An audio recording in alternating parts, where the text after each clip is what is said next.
You're watching the Experience Comic Culture and Sales, streaming live daily to Facebook, YouTube, Twitch, and Twitter. Go Birds! Yes! Eagles! Screw these cold openings. When the Eagles win, all is good in the world. I don't even know how I'm going to do a comic acclaim sales show. It doesn't matter. Yeah. We sell books. Yeah. Well, no. Oh, we sell comics. Oh, yeah. You gotta wait. It's like professional wrestling. There are certain like statements that there's going to be a callback response, or you're convinced the way it's going to be received. It's like the exclamation point upon anything. And so the slogan, the viral thought concept that we're slowly building up. This is us, it's inside baseball or what have you. What's up, Mr. Bishop? How you doing? This is our little cold opening, so let's just get to it. We got a bunch of neat things today. We're going to do a couple of different things. I got a bunch of fun trades and collections we're going to talk about, and we're going to try to sell a little bit cheaper. But the one thing I'm going to tease that I want to, it's like a new experiment I want to try. So maybe, depending on how quickly we get through all the earlier stuff, maybe around 6 o'clock, from like the last hour of the show, from 6 to 7, I want to attempt to do something where I have right here behind me is this long box, and it's full of like Dells, gold keys, weird sci-fi books, like strange books from like the 50s and the 60s, a couple Marvel and DC, but again, Silver Agey stuff, mostly books that are like, they're valued around like $6 to $10. We're going to do them for $2. But the trick we're going to do is going to be almost like a little mystery box kind of thing, because there's about 150-ish books there that I'm going to try to burn through in an hour, try to sell them each for $2. But the fun thing is some of those books, I'm going to say about 2/3 of them, have something written on the back. And that is an extra little gift. Possibly a trading card from the X-Men or the Marvel series from the 90s. Maybe some fun little pins from the Mr. Lamazov giveaway collection. Maybe some free variants. Maybe some free comics. I don't know. We'll have some fun, see if it works. And the last hour, the Gary Wordman Sci-Fi Happy Hour. There we go. So we're going to see how this goes. Jason's with me tonight. We're Fat Jack's Comicrypt as always, and let's see how this night turns out, because if there's one thing we always have to remember, we sell comics! Trademark.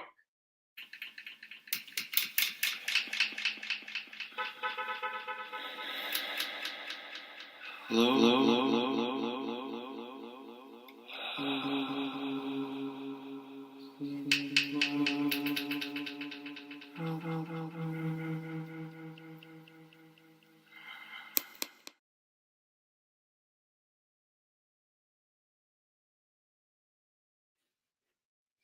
We're back, and it's time to, yes, Zanin, thank you for being in the chat, because let's all be, well, for the Philly fans, let's all be very, very, very thankful for this Eagles win, and we got ourselves a little one-over on a dumb little X. Thank you, Mr. Gregory, appreciate it. Whenever Jason's here, my blood just starts pumping, I get a little excited. Yeah, because Jason and I, when we need to get warm, we do a lot of spooning. Yeah. A lot of stress. Figuratively. Yeah. Well, anybody, let's just do some quick business real fast. We're Fat Jack's Comicrypt. We're a claim sales show. Comics 11, Raven Gregory. Oh, wait. So they said, yo, Jason. I wonder who's Jason. Is it you, Jason? Probably not. Probably not. Yeah. Lord Zanin. Everybody putting some food away, reporting. Gary, always a pleasure to see you. Again, even before we do the business, let's just say this right out there. Thank you, everyone, for joining us. I really greatly appreciate every time there are plenty of things to do in this life to spend your time on. And the fact that you guys, maybe some ladies secretly out there, show up to hang out with us. I cannot tell you how much I appreciate it. It's a blessing. And again, This is all worthless without you. So before I do anything else, I just wanted to say thank you, as always. Really appreciate it. So with that said, again, Fat Jack's Comicrypt, we're a claim sale show. If anything up here tonight interests you, claim it in the chat. Please be as specific as possible so there's no confusion or anything of that nature. Again, we're here in Center City, Philadelphia, so if you are around us, you can, anything you claim, you can pick up here at the shop. If you are closer to our New Jersey, our Oakland, New Jersey shop, and you want to pick up your books there, anything you claim tonight, we will send over there for you to pick up, and we'll go from there. If you are outside of the area and you claim anything and you need us to ship you those items, we're going to need to get your contact information and your shipping information. And the best way to do that is to email us with that info. Our email, as you probably see in the little chyron down there, is fjccshow@gmail.com. Al, who's in the shop on Mondays and Tuesdays. Who the hell is Al? Hey, Who is Al? don't you dare disparage the memory of Al. No, the ghost of Al is still a host here, okay? The ghost of Al is wandering around. We still got Robot Marshall over there in the trunk, Death hanging out, Chuck with us. We now have a new member, and that is, you know, in Harry Potter, you have the spring hat. Well, now we have the Eagles hat, all right? It's Al? No, this is a living, breathing, conscious, sentient creature. The Eagles hat, okay? It is another host of this show, okay? The nameless, the faceless. We have to be into this together, all right? We got to build up our stable, people. The experience doesn't know what they got. No idea what's in store for them. As this version of the Bloodline, or this version of the NWO, or this version of the Bullet Club, this version of Imperial. I don't know. Name some stable from professional wrestling. That's us. Thank you, Zayn. Hey, we do support We Sell Comics. Trademark. I'm gonna make it work, people. I don't know how, but we're gonna make it work. All right, so we did a little. If there's any problems and you need to contact us outside of the chat, you can always give us a phone call here. That number is 215-963-0788. I was about to forget it. You were so good with that too. Yes, there you go. Hey, if you want to compare us to Orange Cassidy and the Best Friends, I'm cool with that. I don't know what the dude's name is, but I'm pretty sure that is Jason. The brunette dude with the beard on the Best Friends. That's definitely Jason. What? I'll be Orange Cassidy, except I talk a little bit too much, so maybe that defeats the purpose. Hey, no idea what you guys are talking about. It's a wrestling thing. Don't worry about it. All right, thank you. All right. Yeah. Jason he went wrestling too. Out. Was Tonka in it? Tonka? Tonka? No, Tonka wasn't in it. Jason needs to look up Danhausen really. Yeah, Danhausen. There you go. Fun time. All right. If anyone wants to check us out on social media, the most active one is our Instagram page at the FJC Paradox. Again, always appreciate everyone's support there as well. Yes, thank you, Kyle. For I wanted to mention we do it for anyone who's watching us for the first time. We do what is referred to as the Latchkey Manifesto mixtape experiment. So every show, anyone watching, if you want to give a song suggestion while we're live on air, that will go down on our little playlist here. And then I hand it off to my degenerate friend who lives in my basement, Roland Vale, where he takes all those songs and he mixes them all together and he puts them in a fun little playlist, and we create the soundtrack of each episode. And sometimes he gets a little behind, sometimes. So last week we did not have a playlist to share, but this week we have two. So anyone wants to go over to Spotify, look up Roland Vale, that's one word. We have Volume 11 and Volume 12. I imagine Kyle will probably drop it in there as well. Ooh, we got the first suggestion coming in. There we go. Word man. Thank you, buddy. Dorothy Ashby. Windmills of Your Mind. All right. Thank you, buddy. Yeah, and again, the only reason a song will not make it onto a playlist is if I can't find it. if Roland can't find it, or if it's already shown up on a playlist before. That's it.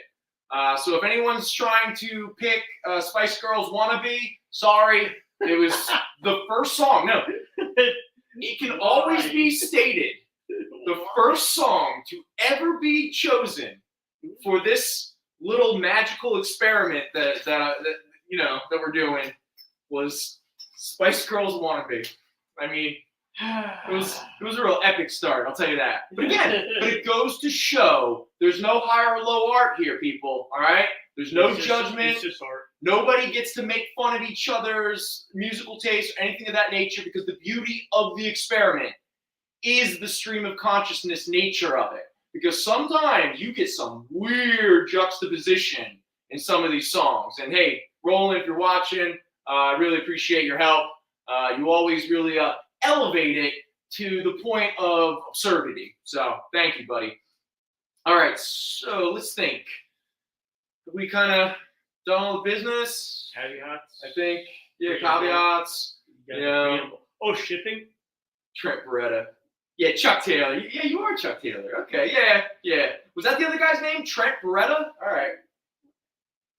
Get the Trent. shipping in. Yeah. All right, just making sure we're all cool. All right. Oh, B. Wiley. All right, that's who came up. Because, yeah, B. Wiley, he knows wrestling. Heavy week. So keep me in your heart for a while. All right.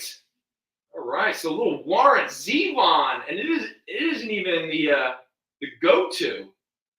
Keep me in your heart. Thank you, Kyle. Always appreciate it. Keep me in your heart. Oh, actually, real quick before we move on, I do want to throw not a poll, because I can't really. But I want to throw a little musical thing out to everybody. This is like an interesting thing to do at parties sometimes, just to get a gauge of, I think it says a lot about which album you prefer out of these two albums. But these two albums were very famous, one of which produced a multitude of #1 singles. Some of those singles are actually so much part of pop culture zeitgeist that they're almost archetypal at this point. The other album really only has one song that I would consider to be famous or well-known. I don't know if it was ever a top hit or anything of that nature. You had two really weird frontmen for each band, one of which grew up to be an entitled little narcissistic baby, and the other one turned out to be a very fascinating, altruistic, kind of psychedelic guru, to say the least. They are both brilliant debut albums, like completely, like, it's not that I don't like one or the other, it's a preference thing. So I'm curious, out of these two albums, which album do you prefer? And I'm talking about the debut albums, Guns N' Roses, Appetite for Destruction, or Jane's Addiction's Nothing Shocking. Nope, Guns N' Roses.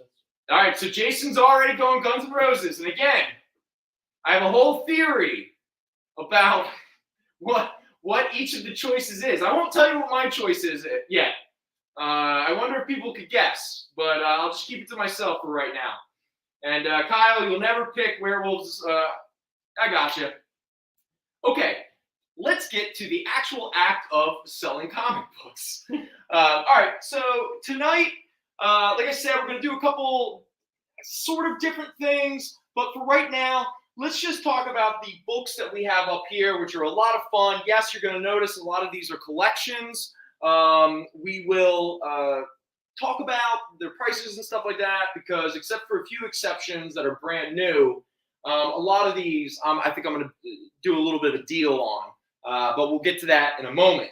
But the first things I want to talk about is, before I get to these, I didn't really lean too much into trending books or speculation or anything of that nature, but two books that we did have, and I've been kind of like holding back, waiting for what I knew was inevitably coming.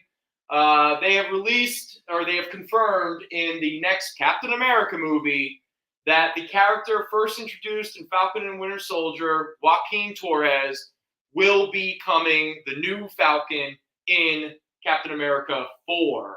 I can't believe there's going to be 4 Captain America movies. It blows my mind. Yeah. So there are 3 books that are hot on the Joaquin Torres bandwagon. I do not have Sam Wilson Captain America 6, but I do have the 2 biggest. And that is issue number 3 with a beautiful Roger Corbin sort of homage cover. But this is Sam Wilson Captain America number 3, high grade. It is the first appearance of Joaquin Torres, who did become the new Falcon in comics and will be becoming the new Falcon in the MCU. And for anyone who wants to see what he will most likely look like, here is Sam Wilson, Captain America, number 5. This is a high-grade copy. It is the first cover appearance of Joaquin Torres as the actual Falcon. He will not appear in story. Oh, my God. Oh, it's a bad start. Oh, I scared the hell out of me. I was like, no, please. This is the only copies I have. But he will appear in story as the Falcon in the following issue number 6. So there you go. For anyone who is aware and cares, probably the 2 hottest books right now over the past week is these 2 here, Sam Wilson number 3 and Sam Wilson number 5, all pertaining to the character Joaquin Torres, who will be coming the second Falcon. Another thing, just a little fun, just to show it off before we get into these comics as well. We found these from 1977. So back in the 70s, 7-Eleven had this weird deal with Marvel, where like almost every one of their Slurpee cups was somehow involved in a Marvel character. Well, this, again, from 1977, is a John Romita Jr. image of a Slurpee cup of Sandman and Kraven versus Spider-Man. Yeah. Now, both of these cups are $6. You know, they're little collector's items. I don't know if you drink from these, if the plastic will kill you. 1977 plastic. Plastic with it might be full of asbestos and DDT and who the hell knows. Yeah. Asbestos. Now, this one's kind of neat because this one's actually from an actual comic book. This is the Dracula Cup, specifically the Tomb of Dracula Cup. So here you actually get a little monologue from Dracula himself on this cup. So just a fun little unique little items. We CD, my 5th dimensional imp. He did that thing that I'm not really a big fan of, like when I'm sitting on the toilet and he just kind of like pops out of like some fold in time and space and he's like, here are these 2 cups, you interested? And I'm like, CD, seriously, boundaries, brother. Relax. But yeah, I figured $6 each, you know, maybe there's a little nostalgia buzz for somebody out there, which, speaking of, this wasn't intentional, let's talk about nostalgia, and specifically my nostalgia. Back in the late 80s, right before the Teenage Ninja Turtles cartoon really blew up, or even before I think it even came out, if my memory's right. It gets a little foggy as my lifestyle catches up with my middle age. So right around that time, I think the action figures hadn't even fully come out yet. But I was a young kid, and I went into Fat Jack's Comicrypt over there in Oakland, New Jersey, the very first comic book store I ever went to in my entire life. And I wandered in there, and I saw this. This is from First Publishing, okay? This was a company that put out a bunch of graphic novels, usually reprints and collections of some stuff prior. They did some Lone Wolf and Cub. I think they did, what else did they do? I'm blanking on it right now. But for right now, this is what's important. They put out 4 collections of the first 12 issues of the original Eastman and Laird Teenage Mutant Ninja Turtles comic book. But not only was it oversized, but they're also beautifully colored. I don't know if it was the very first time that those issues were ever colored, but this was my first introduction to the Turtles when I was like maybe 8 years old. Was one of the first easy ways. Yes, thank you, Experience. Thank you, Kyle. That's exactly. So this was how I was able, and then so each collection, this is volume 1, and then we have book 2, book 3, book 4. Each of these collections collects 3 issues of the original series. So book 1 is 1 through 3, then we got 4 through 6, 7 through 9, and 10 through 12. What makes these kind of fun is it's book 1 and book 4 that I would argue is those issues were what the movie was most inspired by. Okay, so So book 1 and book 4 is primarily where the Turtles fight the Shredder. Shredder and the hand, the foot. Geez. I know I'm having.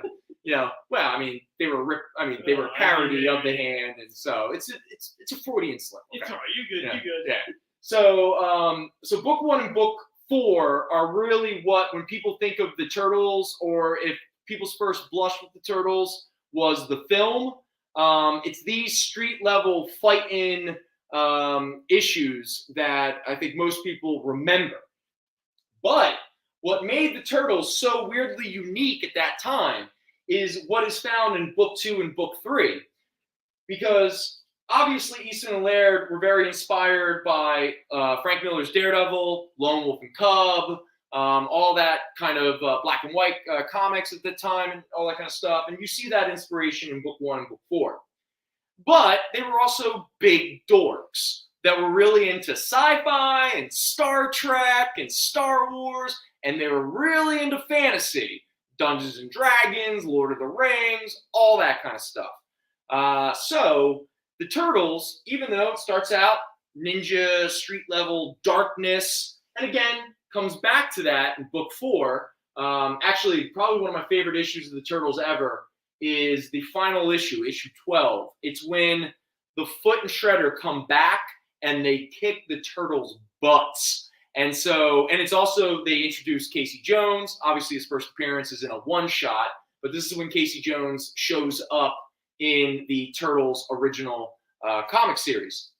And so they escape with their lives. April's house burns, her father's shop and house burns down, and they run off to Casey Jones's grandmother's abandoned barn somewhere in like deep north Massachusetts, New Hampshire, somewhere where Eastman and Laird were from. And it's the issue where they're defeated, and April is depressed. Casey Jones is just being a schmudge. And the Turtles are each dealing with their depression and their failure in each of their own way. And it shows up in the movie. The movie, when they all run off and there's snow and they're trying to get their crap together and stuff like that. That happens in that issue. It's like one of my all-time favorites. But when I'm going back to my initial point, as I digress, book 2 is all science fiction. This is the arc where the Turtles end up in a portal or some kind of transport machine, and they end up on a planet full of, and for anyone who only is familiar with the action figures in the cartoon, they end up with those Triceratops sci-fi monster guys. And so book 2 just becomes this big space adventure. It's where Eastman and Laird introduced their first original creation, Fugitoid, into the Turtles mythos. So it's a big Star Trek-y, Star Wars adventure with the Turtles. And then they try to get back home, and as soon as they get back home, they end up getting, once again, transported, but by this time, by magic. And they end up in a big old fantasy world fighting wizards and demons and really large-breasted kind of sorcerer apprentice. That's this character right here. But important to me at the time, this was my first introduction to Dave Sim's creation, Cerebus. Now, we could have an entire show debating Cerebus. I've read Cerebus in its entirety 3 times, and I call it quits. Again, I'm a big fan of the book for a large portion of it. But again, it was a very personal work of art by Dave Sim, and he has every right to be and think and feel however he wants. Just philosophically, I just didn't really grow the same way with him. But it doesn't change the fact that Cerebus, as a work of art, is special, one of the great works of this art form, and I will always love Cerebus and my experiences reading them so many times. And not just that, but Gerhard's art was amazing. And there were times where me and Dave Sim, man, I was like, I'm feeling you, brother. I'm feeling you. And then, you know, he got older, and I got older, and, you know, anyway, it doesn't matter. But what's cool about this is Cerebus is actually, every time Cerebus shows up in this story, Dave Sim and Gerhard, the main artists of Cerebus' title, they actually did the art because they were all buds. In fact, I believe in book 1 or book 2, I think Michelangelo like has a Cerebus doll or something like that. But again, this is the 80s black and white comic book movement. They all knew each other, that's for sure. And, you know, friends helping out friends and all that kind of stuff. All right, real quick, these are all high grade. They're beautiful copies. They were well taken care of from the collection that I found these from. Again, every Christmas when I got another new book, it was so special. I immediately sit there and just start reading it. I love these 4 books. What a great introduction to the Turtles and a great way to enjoy the original comic books without spending thousands and thousands of dollars. Now, speaking of prices, book 1 is $20, and book 2, 3, and 4, all 3 of them are $15 each. All right, and it looks like they've. Oh wait, we got a couple claims. Sorry, guys. Zaning coming in. All right, Zaning. There you go. Nothing shocking. All right, so we got Jason over there with an appetite for distraction. Yeah, and Kyle. Yes, it is like trying to pick your right leg or your left arm. That is true. And again, I will reiterate, I love both records, but I do prefer one over the other. Oh, another thing I forgot to mention before I told you which albums they are. I have a personal theory that both albums, not intentional, but both albums are actually concept records about the maturing or lack of maturing process of each individual frontman. But that's a whole other thing. All right, so first up, I avoided both albums like the plague, so count me out. Yeah, Gary, it's probably not your kind of thing. It's cool. Though, there is one record I might try to persuade you to give it another try, but we'll talk about that later. All right, so first off, Gary claimed the Dracula 7-Eleven Cup. All right, Gary. There we go. So let's get a. It's awesome. It is cool, isn't it? All right, let's get Wordman up here. Cool. You got the Dracula Cup. Nice. And then it looks like Mr. Kiernan over here. All right. Hello, Lyle. How you doing there? All right. Looks like Mr. Kiernan is taking the whole Turtles run.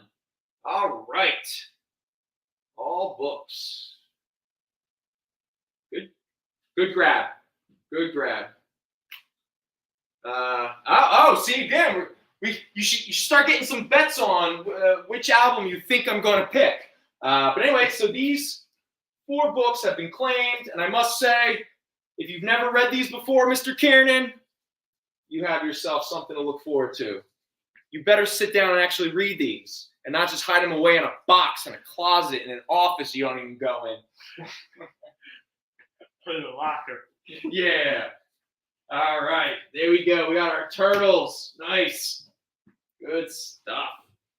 All right. Okay, so it looks like. All right, so I'm all caught up with. Got to make sure. Okay, we got 15 minutes towards our first break.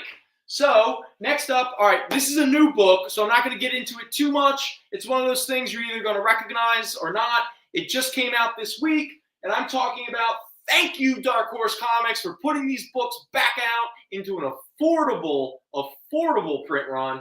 And I'm obviously talking about the classics of all classics, the EC Archives. This is Volume 2, Issue 7 and 12 of Shock Suspense Stories, jolting tales of tension in the EC tradition. All right, let's see what we got here. It features 24 stories by the all-star artistic talents of Al Feldstein, Jack Kamen, Jack Davis, Joe Orlando, Al Williamson, Wally Wood. There you go. So here, if anyone wants to take a look, those are the 6 issues from Shock Suspense Stories that are collected in this collection. And again, these are beautifully produced, just gorgeous reprinting, gorgeous colors. And again, they're only $19.99. That's a steal, especially when you consider, oh God, how much. Forget the original issues, okay? They're becoming almost so historical, most people will never be able to afford them. Just the reprint collections from like the 80s, the 90s, the 2000s, the moment those go out of print, it's unreal how expensive some of those get. All right. I really got to read some of the. Gary's coming in with the. All right, Gary. This is so up your alley, bud. You're gonna love these. Sorry, I don't have Volume 1. That did sell out. But before we went live, I noticed that we still had 1 copy of Volume 2. So I figured, hey, maybe some people don't get to go into a comic book store every week. So maybe something I should do more often is promote some of the new books that came out, which we will get to in one moment. But, okay. This is from... Who's that kind of cover? It is not Hitler. Don't worry. All right. This is a book called Beasts of the Bloodstained Jackboot. It is illustrated World War II pulp fiction for men. Sorry, ladies. It's just for men. Well, don't worry. When you see just the exploitative sexuality of these covers, I mean, this is just bondage 101. And again, no kink shame, man. I'm all about, I'm all about that bondage. But when it's all just a bunch of half-naked Nazi men, and they're just like, I mean, just look at. Wait. Let me find some. All right, let me read some of it. Now, just so we're clear, these are not parodies. These are original pulp from World War II. So there's a lot of propaganda, but let's be honest, it's propaganda. It's well-deserved propaganda. So yeah, look at those like weird cats with swastikas. But here, I'm gonna read. So this book, it collects a ton of stories. It's $24.95. It came out a few weeks ago. All right, here's some titles. You ready for this? Beauties for the Nazi Artist of Agony. A Bed of Fire for the Bound Beauties of Norway. Damn Beauties for the Nazi Horror Museum. Golden Nudes of the Mad Nazi Sculptor. Good Lord. What? Screaming Virgins for the Nazi Rites of Agony. What is going on here? Oh, this is a good one. Hitler's Baboon Tortures in Mabuti. Lust Revenge of the Depraved Nazi Catmaster. Oh, this is a good one. Nude Lust Slaves of Hitler's Russian Monster. Woo, Secret Horror Cages of the Nazi Dwarf. A Soft Bride for the Slithering Monster from Hell. The Violent Vengeance of the Nude Partisan Huntress? What the hell? Hitler's Inferno of Branded Women. All right, now I want to reiterate. These are a product of their time. We are not condoning. It's just, if you have any, oh my God, people. That's all these covers are. And again, those are the reprinted, those images that I just showed you, even that image right there, those are from the original covers and stuff like that. All right. So, sorry. I meant to bring that up a couple weeks ago, and I was going to make a whole thing about it, and I wanted to see if I could come up with fake titles and then read one of those titles and see if anyone could figure out which was the real title and which were the ones I made up. But I got lazy and I never got around to it. But I wanted to, just show it off. Let's be honest. It's absurd. Speaking of absurd, but with amazing art, I am talking about one of the original 80s Marvel graphic novels, hardcover and everything. The beautiful Stephen Grant, Mike Zeck, Epic Comics, The Punisher, Return to Big Nothing. Even look at that. I love Mike Zeck.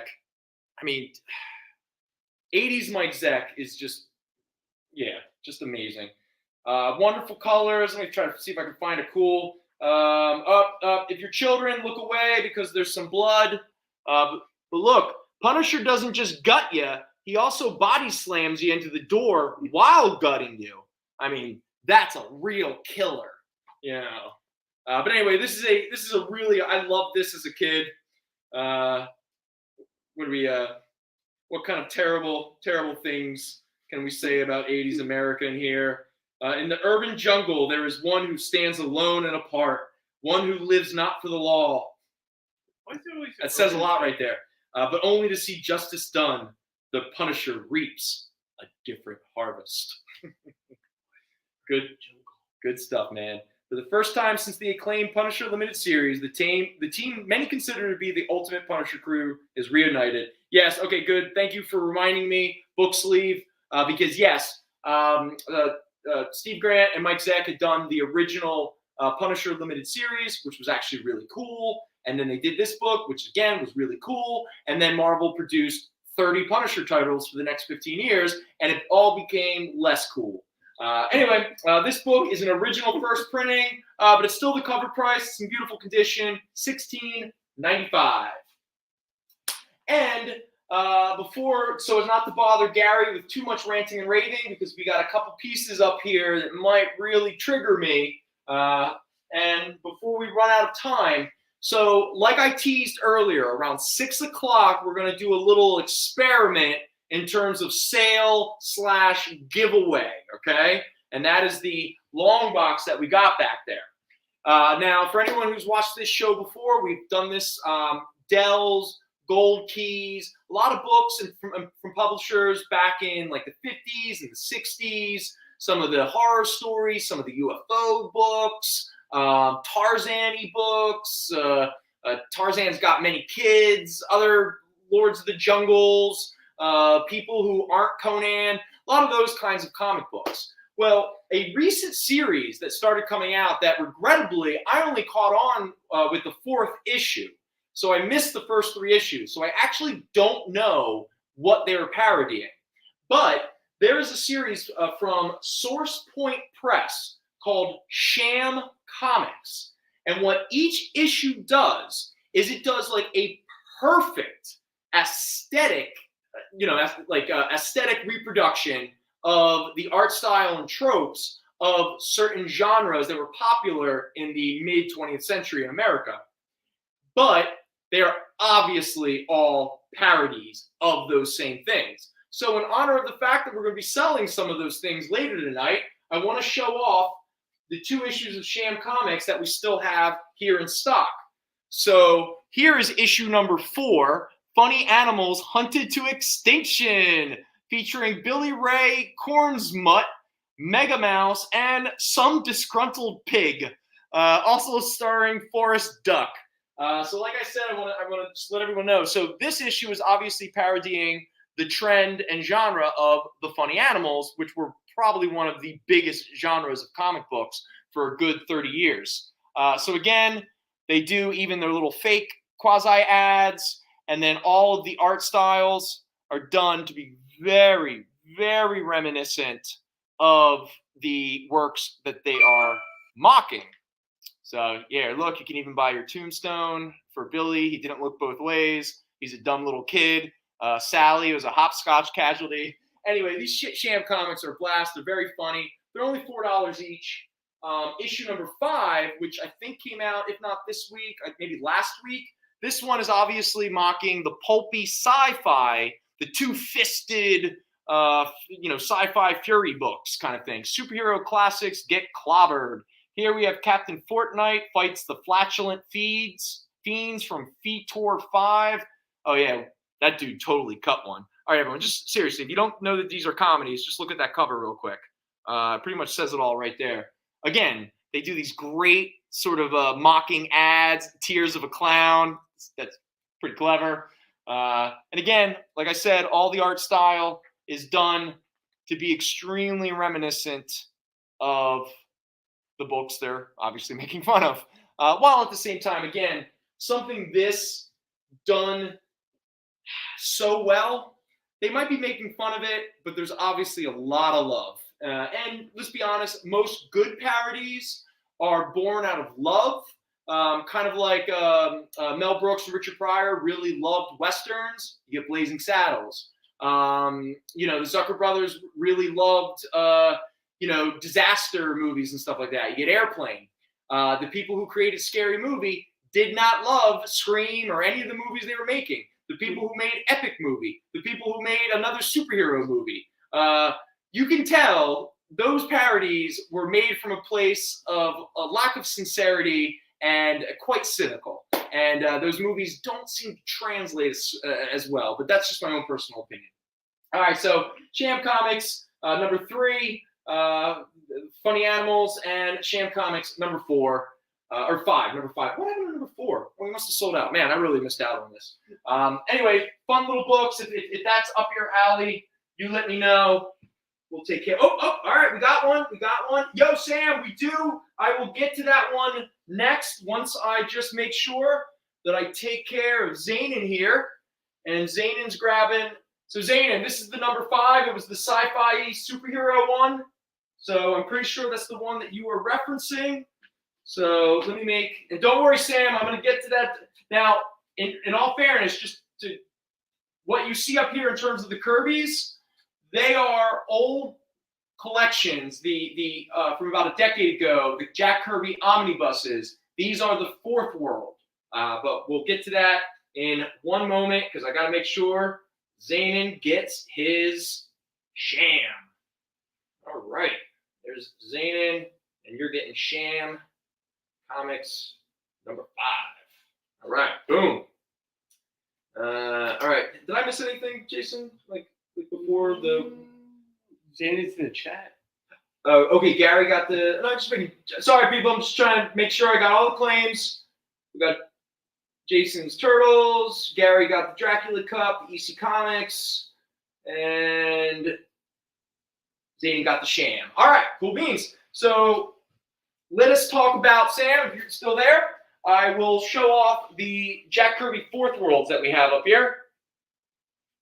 Now, wait, time out. I apologize, folks.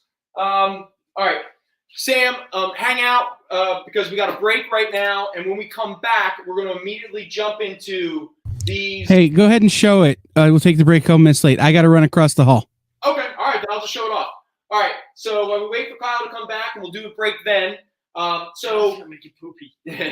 Jack Kirby's 4th World, probably one of the greatest work of art that Jack Kirby ever produced by himself, with a little help, from, some inkers like Vince Carter. Again, Zainin, think about this: Wally Wood inking Jack Kirby's 4th World. I mean, it is just one of the great what ifs. But that doesn't change the fact that one of the greatest works of art that the comic book medium has ever gifted us is Jack Kirby's 4th World.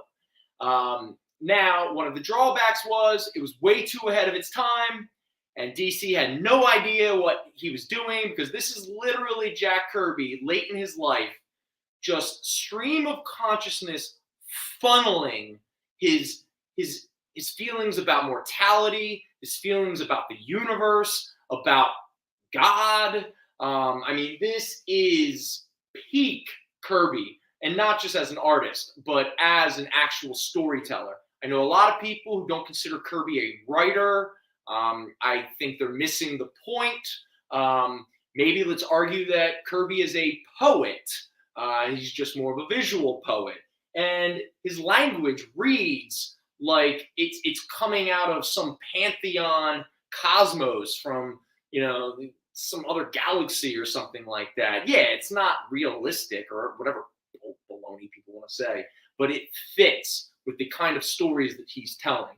And his 4th World is epic, And DC, shame on you for not letting him finish it. I know, like a decade or so later, they let him do an original graphic novel called Plague Gods, or I think it was New Gods, Plague Dogs.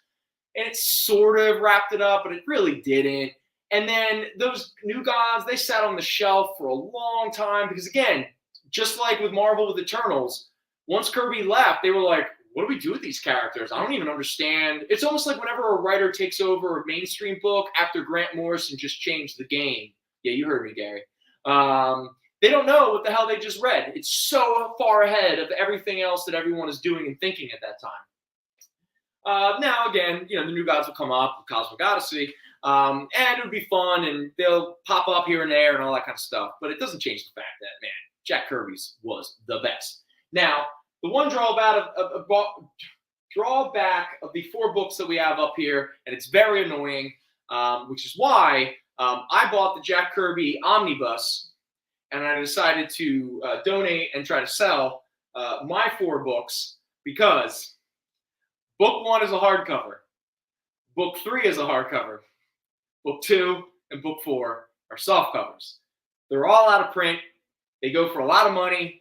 I was never able to convince myself to buy book 2 and book 4 in hardcover and spend, I think, like $100 for each or something like that. It was absurd, but it always just stuck in my craw. But maybe some people, they don't care about that. Or maybe there's a book up here that you're like, oh, I need that to fill this gap I have in my Fourth World collection. Or maybe you just want to start with book 1 and give it a try. But let's show it off. These are beautiful reprints and collections of Kirby's Fourth World. Like I said, this is volume 1. It is a hardcover. They do this amazing thing where they don't use glossy paper. It's all this gorgeous, kind of high grade newsprint. It's supposed to look like it did in the 70s, but it's such high grade that it's just the illusion. It's actually beautiful paper. Anyway, these retail for $50, and they definitely go for a lot more because they're out of print. But tonight, again, they were read once, but I'm going to do half off on each of them. So volume 1 here, the hardcover is only $25.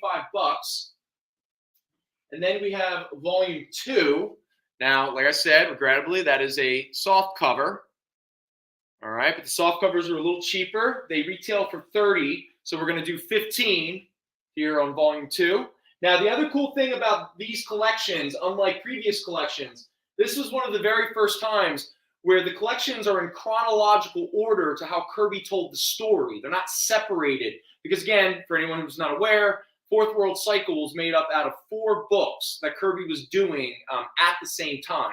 That was Superman's pal Jimmy Olsen, New Gods, Mr. Miracle, and the Forever People. So each of these is told in chronological order of the narrative, not based specifically on the stories themselves or the titles. Now this is book 3. Now again, this is a hardcover, so these retail for $50. So this is going to be $25. And then the final one, the one that was inquired about with one of the coolest images, this is book 4.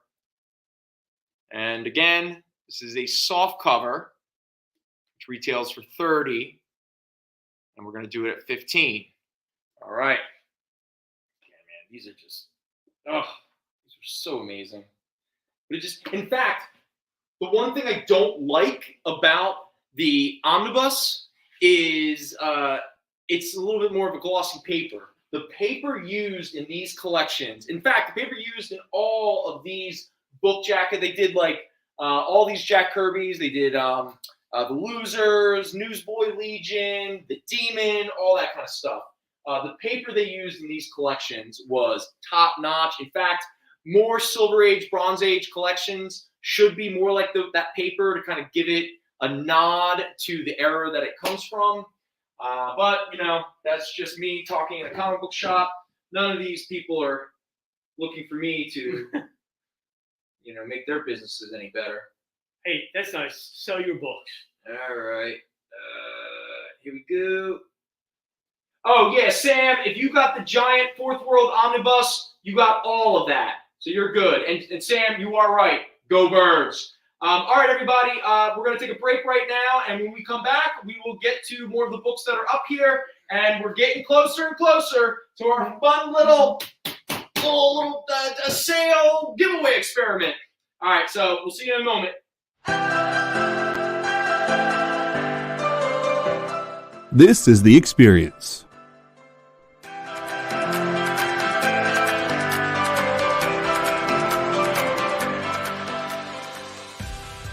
Good afternoon, everybody. Hey there, hi there, hello there. You're as welcome as can be.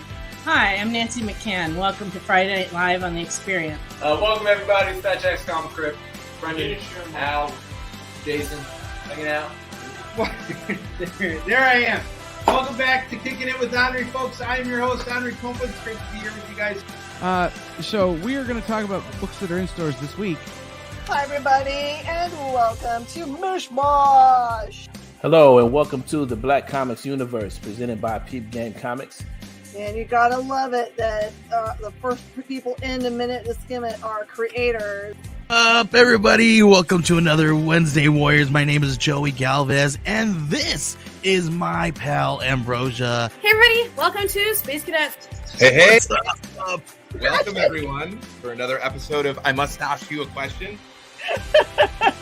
Hi, everybody, welcome to Nerd News Now. Hey, this is Rex. Welcome to Comic Collectibles. Hey, hello, all you happy people. Welcome to the Dan Wickline Show. Hi, everybody, and welcome. This is the crazy show that we do on Thursdays called What's in the Box? What's in the Box? Comic culture and sales.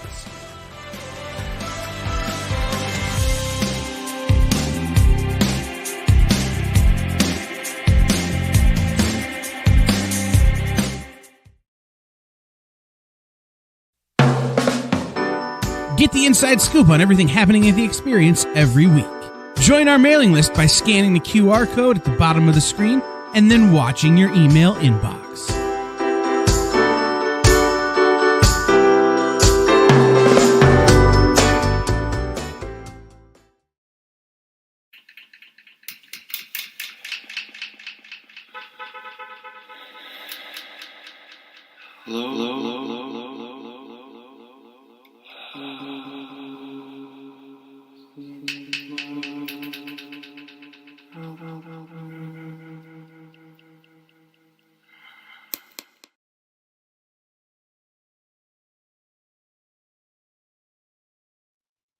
So I hope everyone's enjoying their chicken with NyQuil dinner. And you're dead. It's like what was the other one? The cinnamon challenge? Oh, yeah. How many people that I grew up with or knew in like high school or middle school would not have made it to adulthood if social media was around with these challenges? Oh, you know what? Oh, Phillies are still winning? Yes. Thank you, Gary. But, like, do you remember the whole YouTube thing where kids were smoking salvia and then trying to drive a car? Oh, yeah, no, yeah. Whatever. Oh, by the way, Jason and I want to let everybody know, because we want to start teasing it now, because we're looking for a comic publisher. Now, again, there's no scripts written. There's no art done. There's not even a concept art. We just have an elevator pitch. So we're really just gauging everybody's interest before we really move forward. So if anyone has an opinion about this comic book series, and here's the elevator pitch. Think Friday the 13th meets BioShock meets Aliens. Yeah. All right, just think on that one, guys. Friday the 13th meets BioShock meets Aliens. Jason and I, we're the brain trust over here. We're figuring it out. We got one or two people involved. We got a couple publishers sniffing around. It's an interest. Yeah. Again, it's not about the work. It's about the pitch. And I'm pretty sure we could do a good pitch. Just saying. All right? Speaking of which, we're definitely going to create a drinking game out of watching this show, because I'm pretty sure I repeat and say a lot of things a lot of times. And like I said, when when I reveal which album I prefer over the two amazing debut records, Appetite for Destruction and Nothing Shocking, I will pick a song from my preferred album. And when you hear the title, I imagine most of you will go, "Oh, Brendan." Yeah, just saying, all right? Okay, next up, it is time to talk about, Gary, you ready? Grant Morrison! That is right. I'm going to attempt to sell some Grant Morrison comic books. Because if there's one thing about Grant Morrison, it isn't speculation, it isn't value of like price or collectible value or any of that baloney. No. It's about story, art, and existence. So here we go. And don't worry, Gary, this will not be a rant. I'm not going to talk about why these books are amazing, why everyone should read them, because at some point, you either know or you don't. But I won't stop at least pointing them out. First up is, now Volume 2 just recently came out. So for anyone who grabs this Volume 1 I'm about to show off right now, I want you to know Book 2 is out. And Book 1 and Book 2 constitute the entire run of Grant Morrison's Animal Man. One of the great, way ahead of its time books. This collection, this is Book 1, Animal Man by Grant Morrison. This collects issue 1 through 13, as well as Secret Origins 39. This issue also contains one of the most famous single issues, and most of you will recognize the cover because that is the cover of Animal Man number 5, which is called The Coyote Gospel. And again, I don't want to get into it because I will just keep talking and talking, and no one is here to listen to me. They're here because we sell comics. Shut up and move Trademark. on.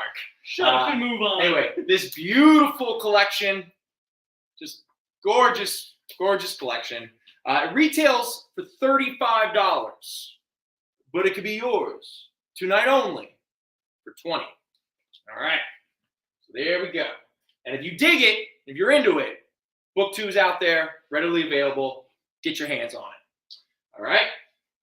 And now, next up is, so Animal Man got him in the door for America and specifically DC. And while he was writing Animal Man, he was given the opportunity to take over the Doom Patrol book, which wasn't really doing that well at the time. I think Eric Larson was drawing it. Was it Paul Cooperberg? Might have been writing it. I mean, it was fine. No harm. But when Grant Morrison took over the book, it became revolutionary.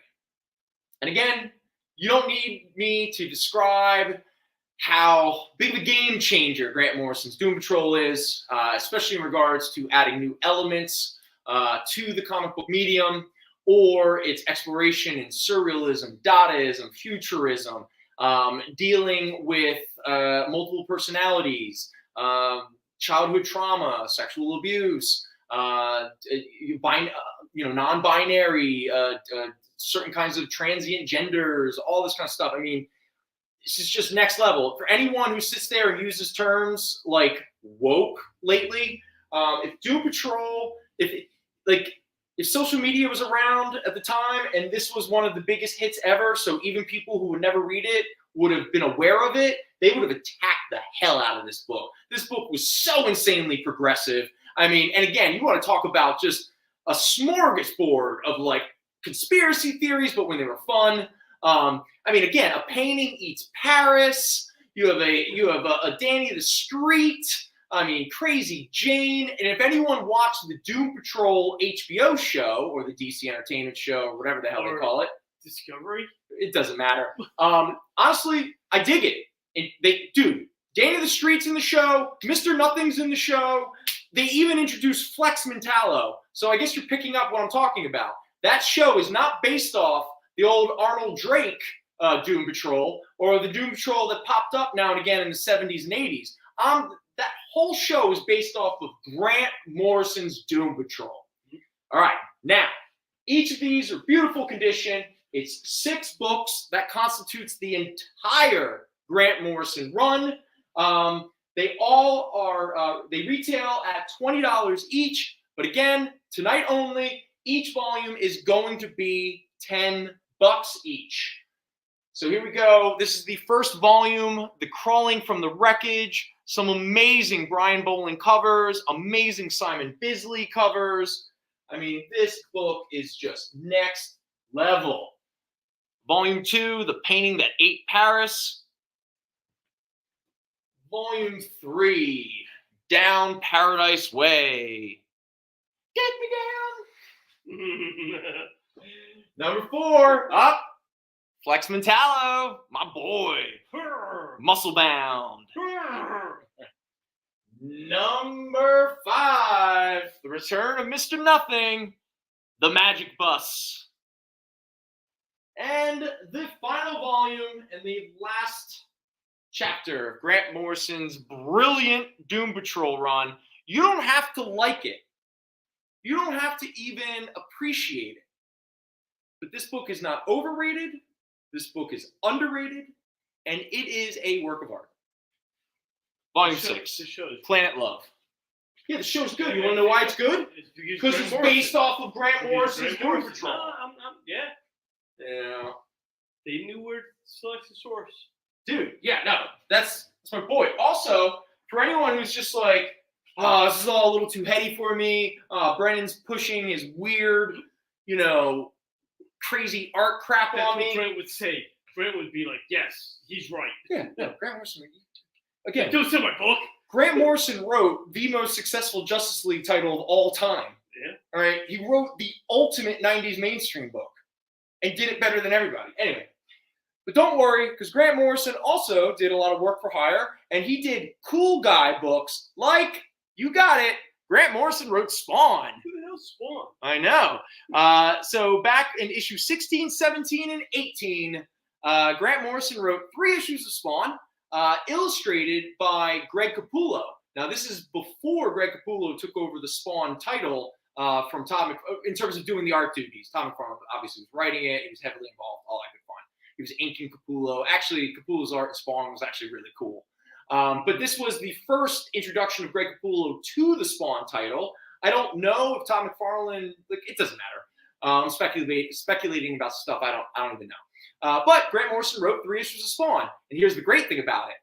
With the royalties to Grant Morrison's Arkham Asylum from a few years prior, and the money, I'm talking about the crazy money that Todd McFarlane gave Grant Morrison for 3 scripts, Grant Morrison used that money to go off to Kathmandu and have let's just call it an experience that led to the creation of his magnum opus, The Invisibles. Sounds about right. So thank you, Todd McFarlane. Sounds about right. Thank you for paying my boy Grant the money he deserves and changing comics forever and changing a 14-year-old Brendan's mind forever. Do you think Grant hated every second of it? Like, I'll write it. Nah, he's too cool. I feel like he would be like, nah, okay, fine. Okay. Great, come on the show and tell us. I was talking earlier about, now again, like last night around 3 o'clock in the morning, I was hanging out with Roland. We were doing things. No one needs to know the extent of it. But me and my boy, we were up, and we were listening to the Latchkey Manifesto playlist, having a good time. And I got this just rush of inspiration. And I sat down and I pulled out my phone and I started writing a novel that I was going to send to my boy Jason over here, that he would have woken up and been like, why do I hang out with this guy? Why did I give him my number? What the hell is this? Now, the ideas were just flowing, but thankfully I erased it all. Why? Because what the hell is wrong with you? Because I'm a weird dude. Oh. All right. Because they were really ambitious ideas, but my whole point, like this whole preamble, there was one idea that wasn't that ambitious. ambitious. And there was a caveat that was written in the text that never got sent of I have every right to wake up tomorrow and be in a completely different state of mind and decide not to do the things that I said I wanted to do.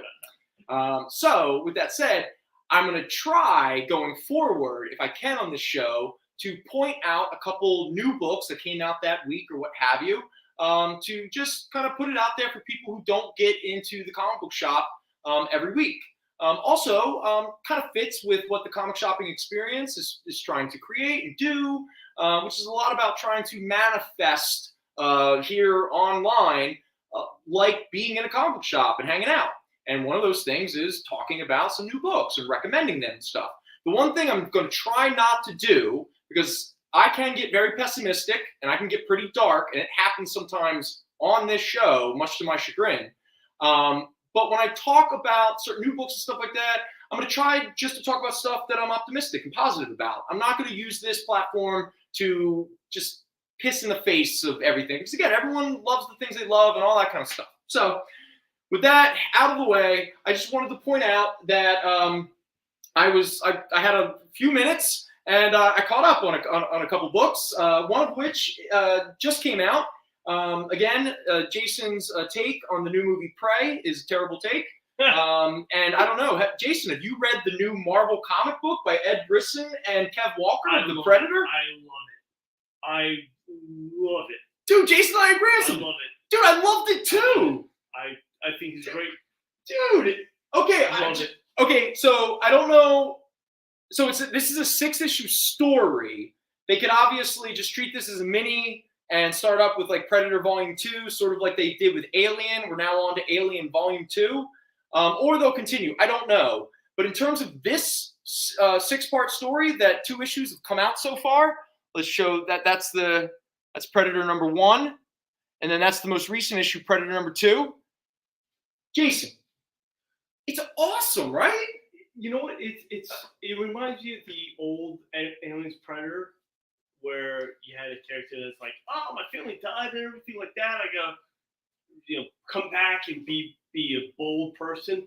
And it's such a, it's good. So basic concept is, and this is the other thing that I thought was kind of neat. In the opening page, they acknowledge what is Predator canon.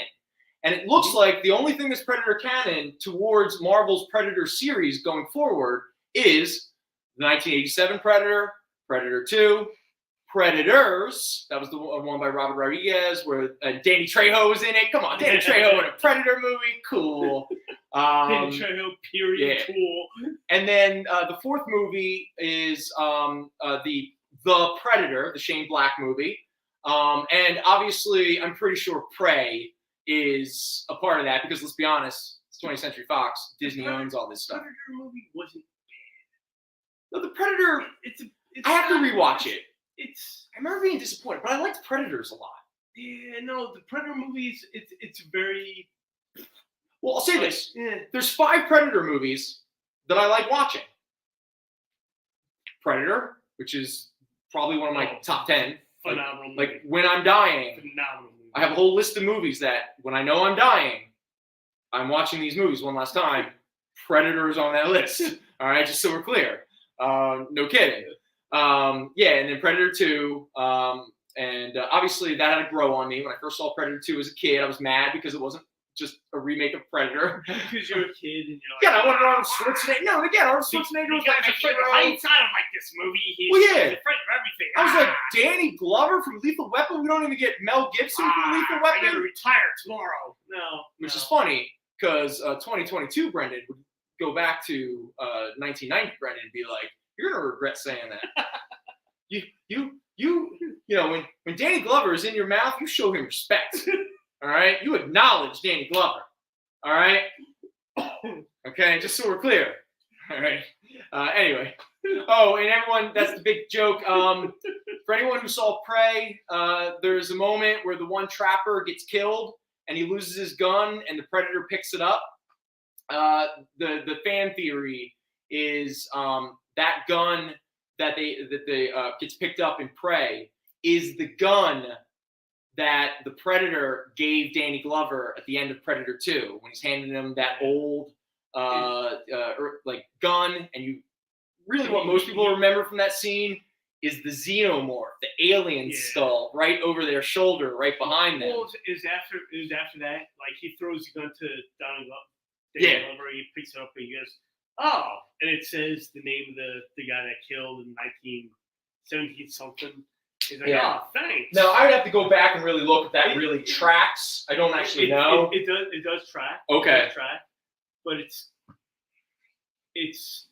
a nice, like, I love the fact that they tied it in together, but I hate that movie. I like the idea of that movie, but I hate the way they did it. I don't like the, like, I don't know. I don't know. Listen. All right, Jason, you're losing me. Whiskey weirdos, we do that. Yeah, that's a whiskey weirdos thing because we have whiskey to blame. Yeah.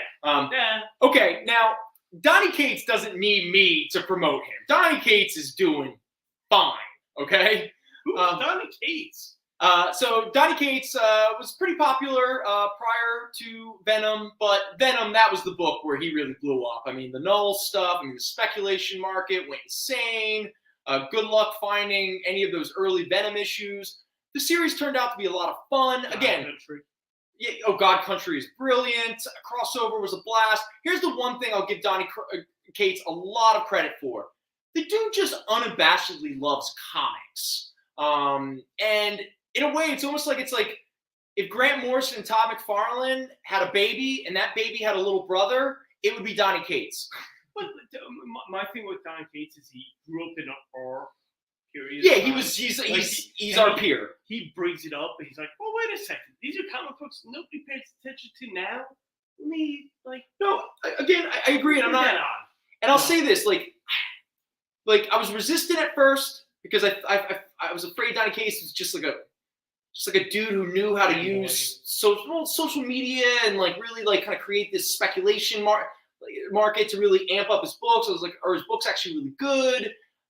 It was hard for me to get a copy of God Country. I'd always heard about it, but so I hadn't really read that much Donny Cates yet. I tried a couple things like the Paybacks was okay. There were a couple other things, but then I read God Country and I was like, whoa, this book is amazing. You guys had copies of God Country for a period of time. Well, we still have issue 2 through 6. It's issue 1 that we haven't had in forever because that's the one that has value. But what was really amazing about God Country is when I heard the story. I'm pretty sure, correct me if I'm wrong, because he talks about this a lot in interviews. Donny Cates had some, let's call it, youthful indiscretions with substance abuse and things. He had a bit of a lifestyle that maybe was a little detrimental to his health. Hearsay. And allegedly, again, but what I'm getting at is Donny Cates has been pretty open about some of this stuff. And I don't know if that was owes me a pizza.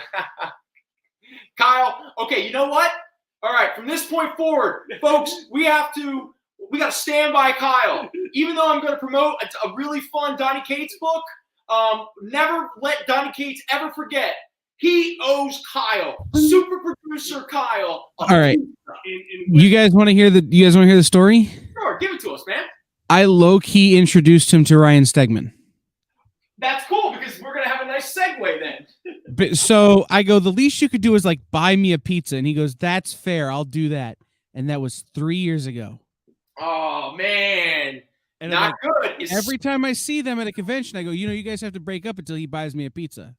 Oh, well, this is gonna make it awkward when I promote the book I'm about to promote.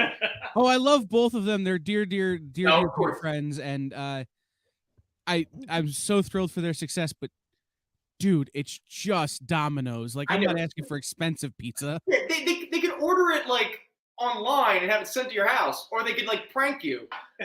Anyway, real quick, so that's a good segue because with Donny Cates' Venom book, he worked with the artist Ryan Stegman, and again, Cates and Stegman, I really think they raised each other's game. They love each other. So they're like good friends now, or something. Yeah. Absolutely. Well, then it makes a ton of sense. There's no doubt about it. In fact, speaking of Greg Capullo, Stegman reminds me of Capullo. Capullo, like post-Spawn Capullo. Like, go back and look at Capullo's work on Spawn, especially the later stuff. and his work on Snyder's Batman. And now look at Stegman's recent work. And again, that is a compliment. All right, just so we're clear. So Ryan Stegman and Donny Cates had a great run on Venom. Did they ever work with each other before Venom? Do you know? Does anyone know? Kyle, do you know? Ryan Stegman, you introduced him. Was Venom the first book that Cates and Stegman worked together? Yes. Okay. All right. Cool. Now I don't know what they've done with each other post Venom, but I know they have a new book out, and it just came out this week. And the book's a blast. I had a lot of fun with it, and I'm going to give it the greatest compliment I can ever give a comic book. I look forward to reading the next issue. But kind of like our Friday the 13th meets BioShock meets Aliens idea, this book can be told in an elevator pitch. Oh, yeah. And this is the elevator pitch. And again, I'm not the first person to point it out, but when you hear this and then you read the book, you're like, oh, yeah. And the elevator pitch is, imagine Harry Potter and the boys smashed together. That's right. Harry Potter and the boys. It's not even just that. That one cover you showed off, PlayStation 1 and Akira. Okay. All right. But when you read the story. Oh, no. I'm saying the covers remind me. I got you. Oh, this is the main cover by Ryan Stegman. Vanish. I didn't even say that. Vanish #1 by Donny Cates and Ryan Stegman just came out this week. This is the 50/50 variant by Daniel Warren Johnson. Gorgeous artist doing the Do a Power Bomb, another book that I love. What's the name of the PlayStation 1 movie game that he's a vampire? He looks just like that. I don't know. Who cares? Bloodwind. Bloodsucker. Nope. Blood. You're distracting me, Jason. Same book. All right. So now again, books. I got it. You can't spoil this. I mean, it's a very straightforward first issue. It sets up its two main influences and the stakes and what the threat is. So real quick, I'll just give you a basic. Just imagine you have a Harry Potter-esque chosen one. But then Voldemort shows up and goes, oh, yeah, I'm not effing around. So Dumbledore, boom, you're dead. Boom, kill you. And now I'm going to kill all the rest of you. Legacy Kane. Okay. Couldn't have waited. Nope. Not at all. Couldn't have just put it in the chat for time immoral. Anyway. But Harry Potter's just like, screw this, and goes and gets himself a gun and shoots and kills Voldemort. Dead. But Voldemort's flunkies run away and escape. Well, school's over. Headmaster's dead. Everybody's dead. Let's go, us magic users that are left, let's go live with the humans. And we come in later. Dude's a miserable wreck. Awful. But something happens. Maybe, just maybe, that new superhero team that is taking over the world or helping the world, they might be, maybe, those evil sorcerers hiding away, pretending to be superheroes.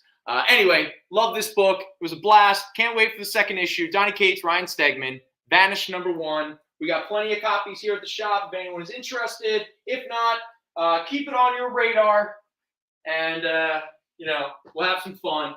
And so with that said, I guess, Kyle, we got to do a break. So let's go for it, bud.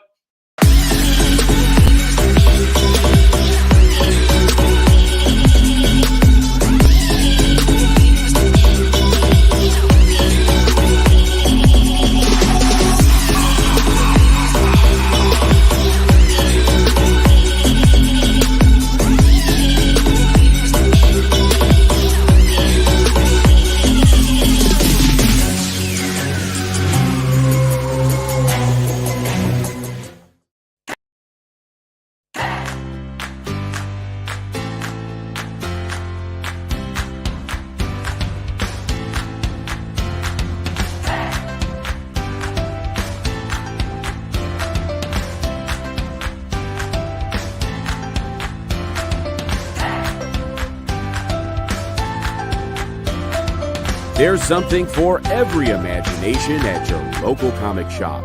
Visit comicshoplocator.com to find a store near you.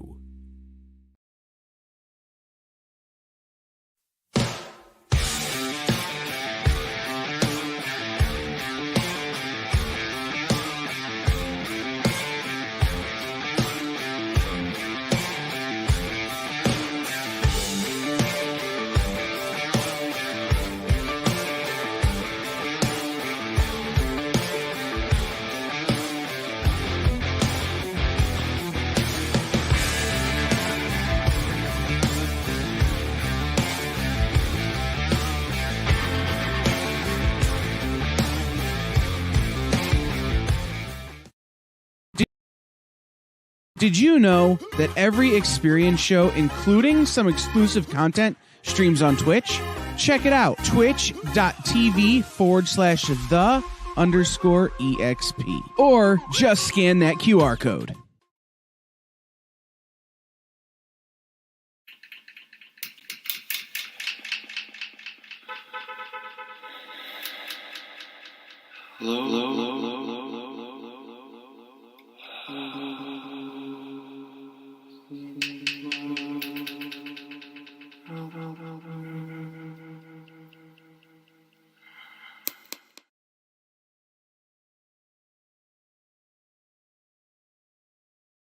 Next time, I won't be there to spoon you. Okay? Next time. Welcome back! Fat Jack's Comicrypt. All right, so we pretty much, we kind of did everything. The last thing, because, again, we're only going to do this sale tonight. After that, we're just going to go into the Fat Jack stock. Brian K. Vaughan, the amazing writer of Why the Last Man, Saga, Paper Girls, probably the best book he did that wasn't a creator-owned book, where he created new characters and introduced a really fun concept into the Marvel Universe, is Runaways. I have the complete collection, Volume 1 and Volume 2. These are out of print, and they go for slightly stupid money online, but I'm not going to do that to you guys. So Book 1 is Volume 1, so that's issue 1 through 18 of the original Runaways series. And Book 2 is issue 1 through 16 or 18 of the second series. Now, Brian K. Vaughan is the creator of it and all that kind of stuff. This is the best of the Runaways books, bar none. But, they continued the series for a while, and a lot of good books. The characters are still around. They're beloved by some people. I mean, they even did a TV show for a brief period of time. Who knows what will happen? But it's a cool thing where a bunch of kids find out that their parents are actually organized crime / supervillains who kind of control the entire West Coast, and they run away from home, and they go about trying to take down their parents to make up for all the terrible things that they ever did. Again, if you've never read the series before, they're brilliant. They're a lot of fun. Good time. Probably the only successful series that came out of Marvel's weird Tsunami line. This was in the early 2000s, where Marvel was like, what's all this manga stuff? And so they created a bunch of digest, sort of comics to appeal to the kids that like manga. So you had a weird Venom book. You had a weird manga Namor.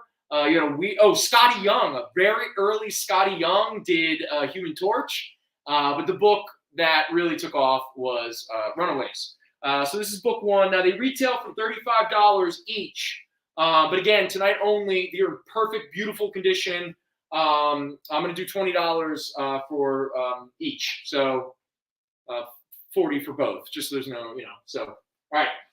So I got that out of the way. Now, before we start our big experiment, I want to burn through a couple dollar books really fast, okay? So back in the late 80s, early 90s, this publisher, Comics Express, they came out with a series of comic books that was really just reprinting old and famous comic strips from the 70s and 80s at the time.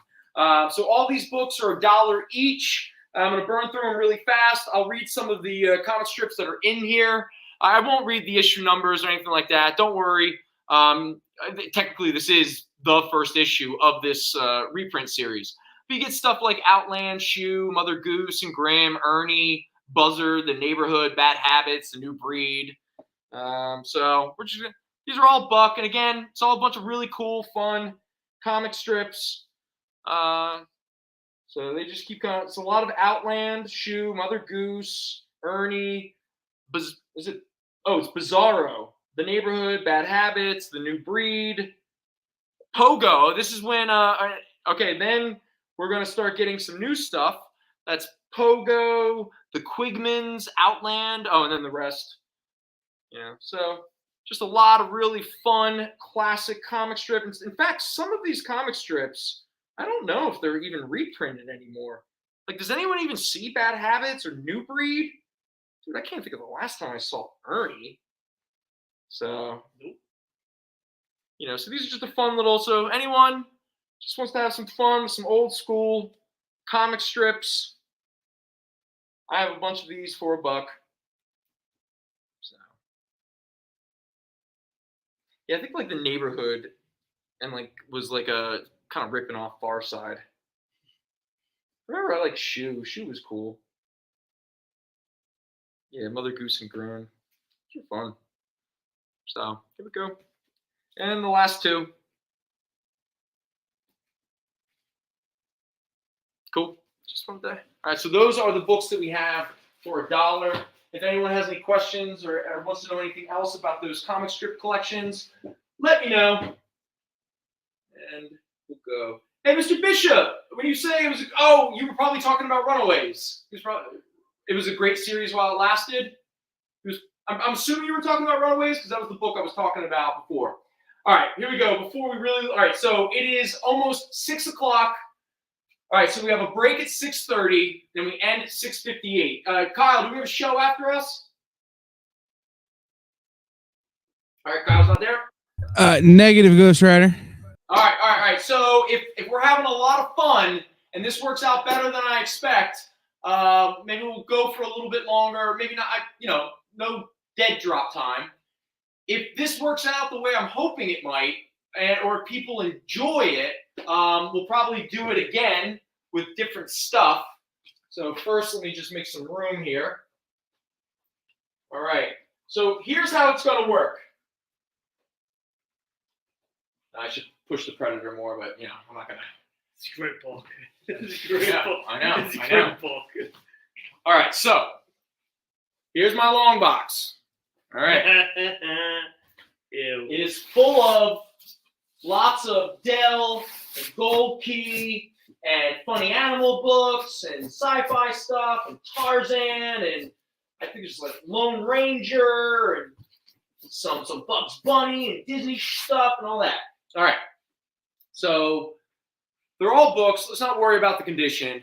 They're all valued somewhere between $6 to $10, and we're doing $2 a book, okay? But there's an extra caveat to all of this. Now, about 2/3 of the aforementioned books that are in here are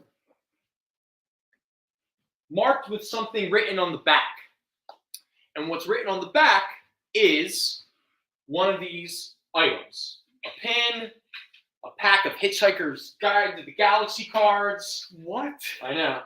I got a bunch of 90s X-Men cards. I have those stickers that we've been talking about the past couple weeks. We got some original Marvel cards. We got a blacklight poster, Captain Marvel. We have a famous Sandman poster celebrating 20 years of Sandman. I got variants, and I have actual issues of comics. So, I'm going to burn through these books. I hope to get through all of them if I can in an hour. Now, there's no incentive. I'm not trying to convince you to buy anything you don't want or what have you. If you see something up here and you're like, I want that, claim it. It's $2. It's yours. But if it's one of the books that has something written on the back, whatever's written on the back, that's yours. So it's like a mystery box comic. You don't know. Some of the books don't have anything written on the back. So you're just getting a $2 comic that you want. So there's nothing to be disappointed in. But if you get some cool stuff, we're just gonna have some fun. Just all giveaway stuff. Be cool. All right. So now again, just so you know, all right, this was all done by random. There was no rhyme or reason to what books got something written on it. There was no rhyme or reason. In fact, I found a Millie the Model book that I should have done the Aunt May card on the back of. Yeah. It would have been a perfect kind of, but I did it randomly, so I missed out on a lot of good opportunities to get weird. So this is not a setup. There's no plan. I'm gonna do what we would normally do with these kind of sales. I'm just gonna pull just books out, show them to you, and I'm gonna lay them up there. If you claim it, you claim it, and we'll see what else happens. All right. So let's have some fun. Hey, this is the hour where the mission statement truly, truly comes to fruition.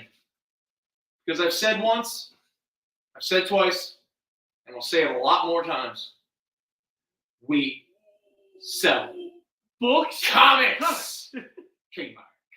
All right, here we go. Now, bear with me. I'm going to lay out. I'm going to do this real fast. I'm going to show them, and I'm going to lay them out. And then I'm going to come check to see if anything is claimed.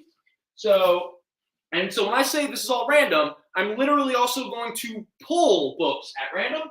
So I'm going to grab a little section here, and I'm going to grab a little section here. All right. So we have Buck Rogers. Now again, these are all $2. Naza, Stone Age Warrior. Skull the Slayer. Donald Duck.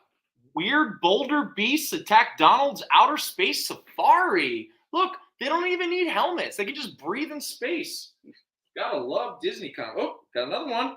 The Lost Peg Leg Mine. Donald Duck hanging out with the kids, with his uncle. Yeah, these are all $2. Oh, we got Daffy. I don't know what Looney Tunes' obsession with sombreros was, but that's a fun little joke there. Well, yeah, I know. We got a little bit of Tarzan. We got Donald Duck, but introducing Moby Duck. Again, the sombreros. And by the way, what is he pouring? What even is that drink? Got a little Looney Tunes. Oh, Mighty Samson wrestling a unicorn. Cool. And Secrets of the Haunted House. Nice. And the last one of this grouping from Red Circle Comics Group, The Comic. I did it! Oh, looks like we got our first claim. All right, hold on, Gary. Ooh, this is fun, folks. This is what I've been waiting for all weekend. All right, so our first claim is Skull the Slayer. All right. Come on, extra. Come on for Gary, man. Reward the word, man. Skull the Slayer. Gary, you don't just get a $2 Skull the Slayer comic. You get the Peter Parker sticker. All right. So let's grab the Peter Parker sticker. Where is it? Here we go. This is, boom, Peter Parker picked a peck of pickled peppers. So not only do you get that awesome Skull the Slayer comic, Gary, you also get the Peter Parker sticker. Yay, it worked! Oh, man. Again, probably just everyone's like, I don't care about any of these comics. What is going on here? But you don't know. You don't know. You know what? Unfollow. Unfollow. Don't like and subscribe. Yeah. All right. So there's our little. So anyone interested? All right. We'll move forward. We'll actually. Yeah. Sorry guys, real quick. Just make some more room here, so I can put up more stuff without any problems. Let's get this out of the way.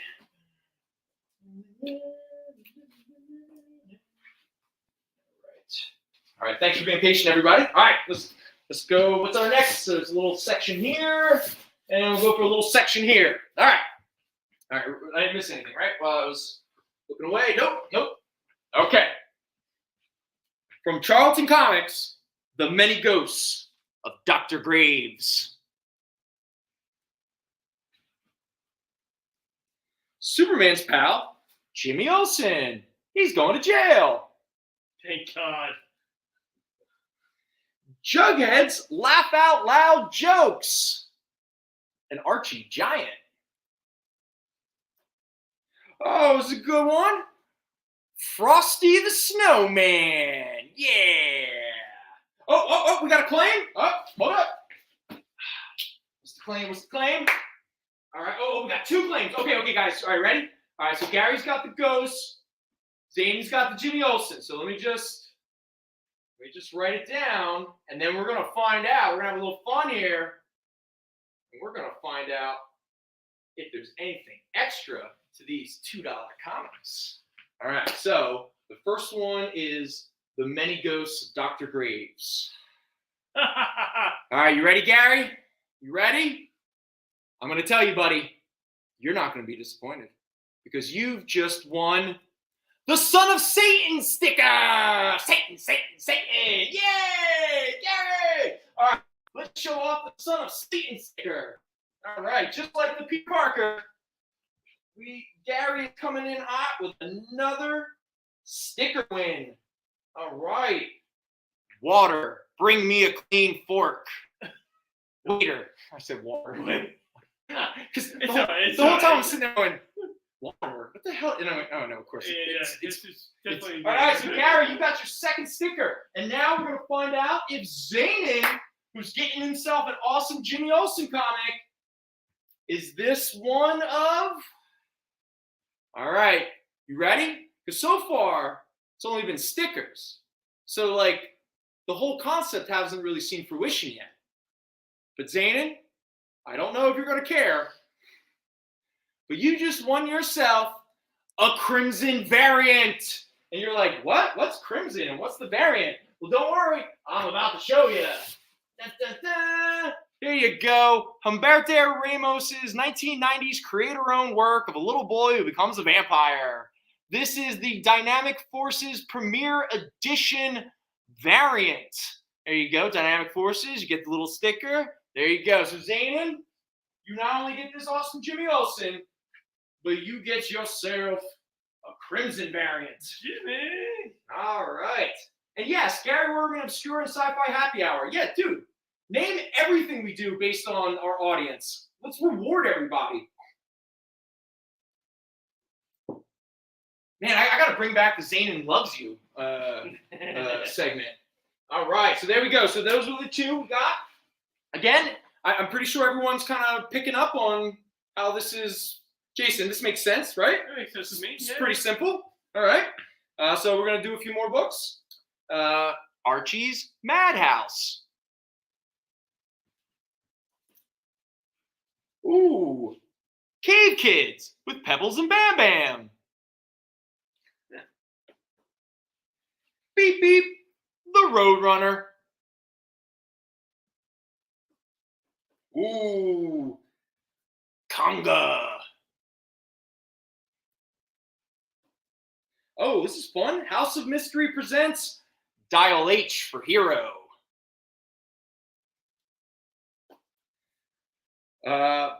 Brothers of the Spear. We've had this on the show before, people, and we've all made our little cracks at its expense.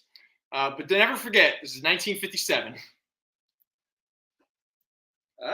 We got Mickey Mouse and the Wonderful Wizix. Next up, Life with Archie. Ooh, Gunfighters from Charlton Comics. Gunfighters. We're at Charlton.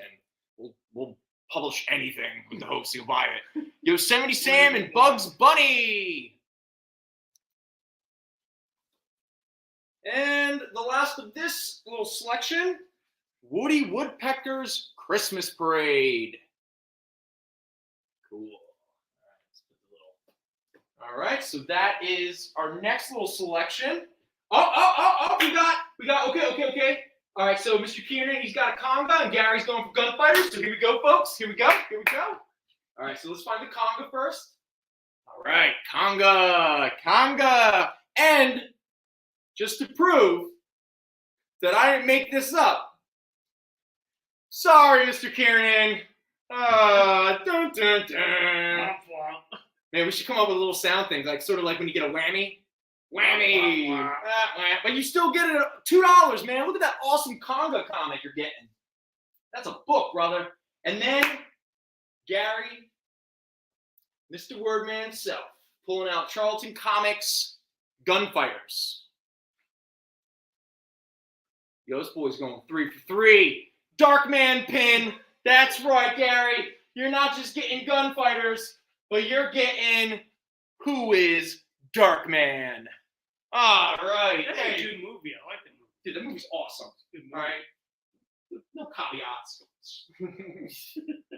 All right. There we go. All right. So let me just make sure. All right. So, Gary, you're getting Gunfighters, plus your awesome Darkman pin. And Mr. Kiernan, you do get an awesome conga comic. It's okay. Keep playing. Conga hungry.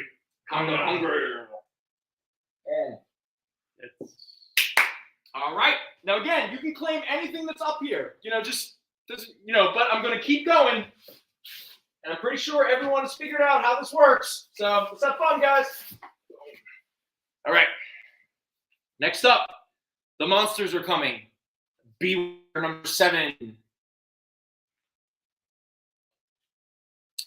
Dewey and Louie, the junior woodducks, on a clean the environment drive. The ducks are trapped by magic to dispel bottled battles. Oh, Tono and Kono, the jungle twins, marked for destruction. And no shock, they're both white. The little rascal. Now, the Seafold is missing, but again, these are all $2. And most of these books, if they were in high grade, they'd be like a lot of money, hundreds and hundreds of dollars. So the fact that they're even in the $6 to $10 range says a lot about their condition. So I'm just throwing that out there. But still, $2. Little rascals. It's a fun little one. We don't have to talk about how they were exploited, but hey. Toka, the Jungle King. Ooh, this is such an awesome Silver Age cover. King Multi-Man, Monarch of Menace, is joined by Multi-Woman, Queen of Disaster, in Challengers of the Unknown. And, second big comic album featuring Popeye. Who the hell is Popeye? Oh, who's Popeye? Archie's Laugh Out Loud joke book. Jungle War Stories. A Halloween Haunting with Beelzebub and the Witch in Walt Disney's Comics and Stories. Archie's Madhouse. The official Mandrake Monthly with Buzz Sawyer, Mandrake, and Jungle Jim of the Alex Raymond fame that we talked about a lot last week. Look at this awesome Lone Ranger cover. That's a great painting. The Beagle Boys cook up a sinister plot to get Uncle Scrooge's lucky dime. All right. That's a great game. Yeah, I know, right? Walt Disney's Super Goof. Oh, we got another Superman's pal, Jimmy Olsen, issue 154. I, Vampire, starring in The House of Mystery. House of Mystery, 153, with the Martian Manhunter fighting, I don't know. From Charlton Comics, Driven to Destruction, Haunted. Can you face the secrets of Sinister House? Edgar Rice Burroughs, Korak, son of Tarzan. Strange tiny people owe their lives to Korak, yet feel they must destroy him. Flight from Duke. What?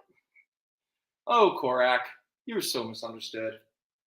And some more Toki Jungle King, the 3 Trials of Toka. Is Toka a failure? Oh, that's a cover. Are you an ass? What the heck? Uncle Scrooge. And the last of this little group, some more Korak, son of Tarzan. All right, let me check in real quick. See how everyone's doing. Oh, okay, we got some claims. All right, hold on, guys, hold on. All right, so we start with, so let's start with, so Mr. Kieran, you claimed Beware and House of Mystery.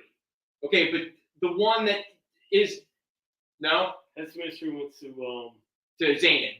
Okay, all right. So that was the House of Mystery that you wanted. Yeah. Okay. Oh, it's Marshall. What's up, Marshall? All right. So you only claimed one book, and that was Beware, right? Yep. All right. So so there's Beware.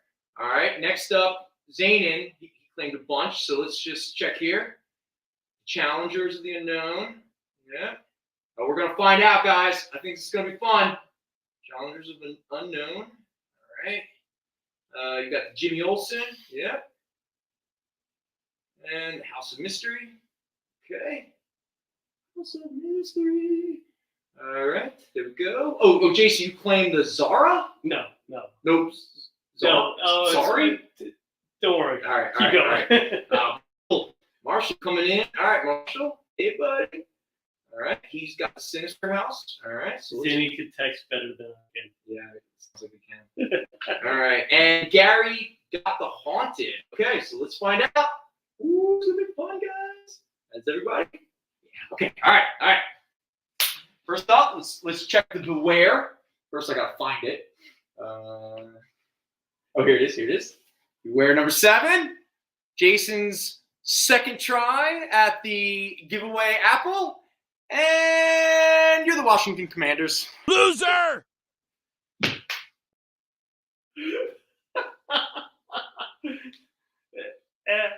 Only for him, though. Can't do that. Can't do that. Yeah, can't do that sound for anybody else who doesn't get one. All right, it's just only Jason. But Jason, it doesn't matter. You still get an awesome $2 Beware comic. And then the next up was Gary with Haunted. Gary's 3 for 3. But just to show this isn't, built against Jason. Sorry, Gary. 3 for 4 ain't bad though, brother. Again, you're still getting an awesome Haunted comic. Now let's do Marshall first, and then we'll do Zanin because he got more of the books. Marshall went with the Sinister House. Marshall, smart man. Because you're getting yourself an X Factor card. You're a winner.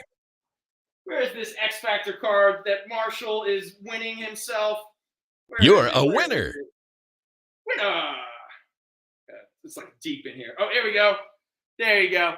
There from the original X-Men trading card series where Jim Lee did all the art. Marshall is walking away with not only an awesome Sinister House comic, but an X Factor card. All right, Marshall. Throw you over here, bud. All right. And so then the next up, Jason, Zanin is relinquishing the House of Mystery. Do you want to take him up on it? Are you listening? Oh, okay. All right. He will take it. All right. So before we get to the, you know what? No. let's do the rest of Zane's books, and then let's find out if Jason is still a big goose egg. So everyone's, let's do Zanin first, and then everyone wait with bated breath to find out if Jason gets called a loser again by some random internet audio sample. I don't like anything about this. All right, so the Zanin books, Lord Zanin himself, the Challengers of the Unknown, and the Jimmy Olsen. All right.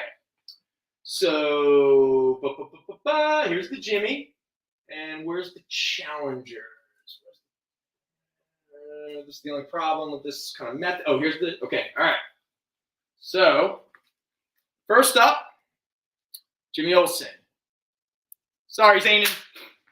I dropped the book because it's a big loser. No, okay. $2 Jimmy Olsen. Zanin's gonna love this book. All right, so there's that one. But Zanin, don't worry, my friend, because Challengers of the Unknown, there's nothing unknown about you winning Heathens, issue number 2. Again, another great win because it gets to show another item that I have.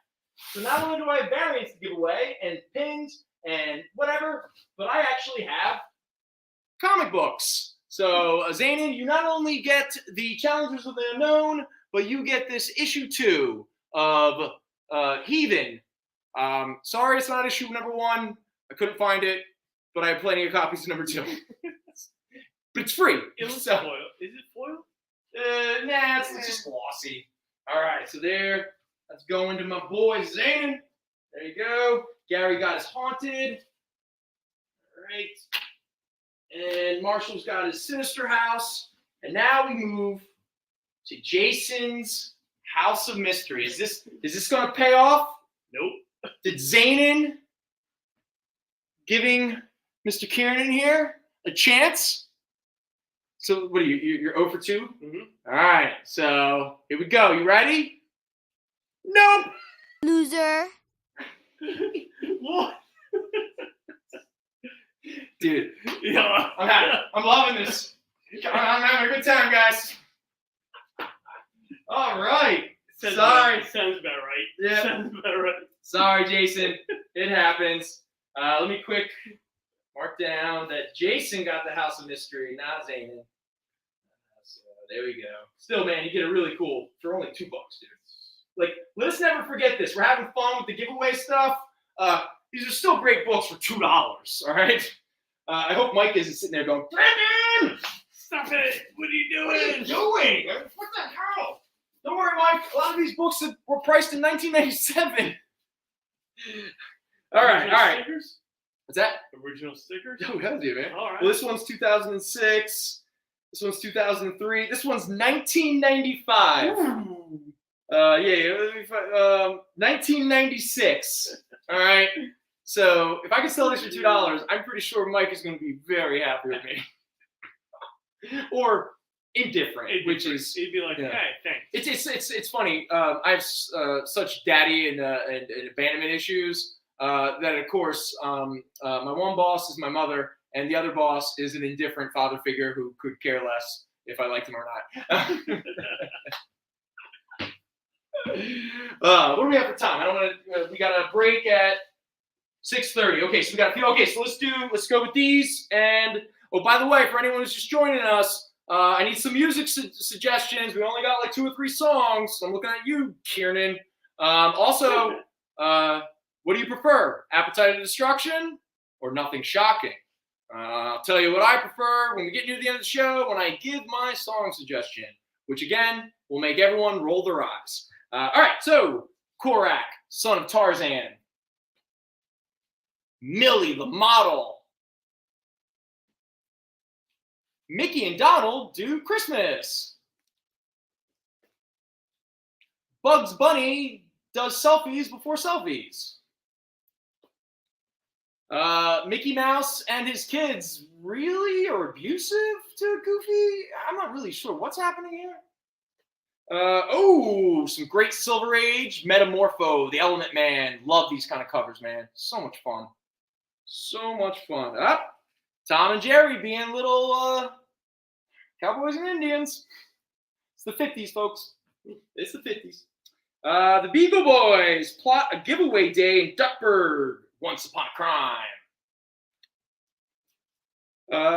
House of Secrets with Eclipso. Again, such fun covers. Ripley's Believe It or Not, True Demons and Monsters. All right, Zanin. Oh, okay, you know what? Nope. All right. So we got, all right, so Millie the model has been claimed by Zanin. All right, here we go. So Zanin, you're getting Millie. All right, Millie is going to my boy. All right, but let's find out. Are you walking home with something extra? The one that I wish came with the Aunt May card, but instead of coming with the Aunt May card, Millie the model will also win Zanin the Blob card. Yeah, that's right. Millie the model is getting Zanin from that first X-Men card series. Where is it? It's never where. There you go. There you are, Lord Zanin. You're getting yourself Blob, illustrated by Jim the Goat Lee. All right, here we go. The Lord himself, Zanin. All right. We got, Marshall's coming in strong. All right, with a House of Secrets. All right. So let's find out if House of Secrets has some secret gifts. All right. House of Secrets with Eclipso. All right. So not only, Marshall, are you walking away with this beautiful $2 House of Secrets Eclipso comic, but you are also going to walk away with not the Jason Curse, because you're getting a Star Trek variant. Yeah, that's right. Where's this Star Trek variant in here? There it is. There it is. So, boom. That's for you, Marshall. A free Star Trek Year 5 Weaker Than Man variant. It's going to my boy. All right. There is Marshall. All right, Sweet Child of Mine. Cool. I had a feeling. And if it was going to come from anyone, it was sure coming from Jason. Shut up. Mr. Ebner, what's up, buddy? How you doing, Mr. Ebner? We got a song, Matchbox 20, Unwell. Got it. All right, man. Thank you very much. Thanks for stopping by. Kind of hang out with us. We're doing a little, for anyone who might be joining us just now, we're doing a thing. So all of these books that I'm until we end, they're all $2, okay? But some of them come accompanied with little extras, little Easter eggs or little treat. Treat. It's a mystery box comic. Woo! All right, so again, these are all for sale here. If anyone has any questions, let me know, or actually let Jason know, and then he'll let me know. All right, next up, let's grab it. Let's get another. All right, here we go. Do I have enough room? Nope. I don't think I do.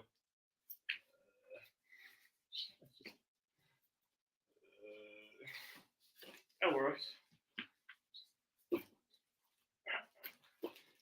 We're so professional. All right, ready? Felix the Cat. Who the hell is Felix the Cat? Ooh! Conga! The Scourge of Mars! Another Conga book. Nice. Mouse Musketeers. Huey, Dewey, and Louie, Junior Woodchucks, and their adventure with the skunk. Looney Tunes. Don't vote for Elmer Fudd, especially for Pennsylvania governor.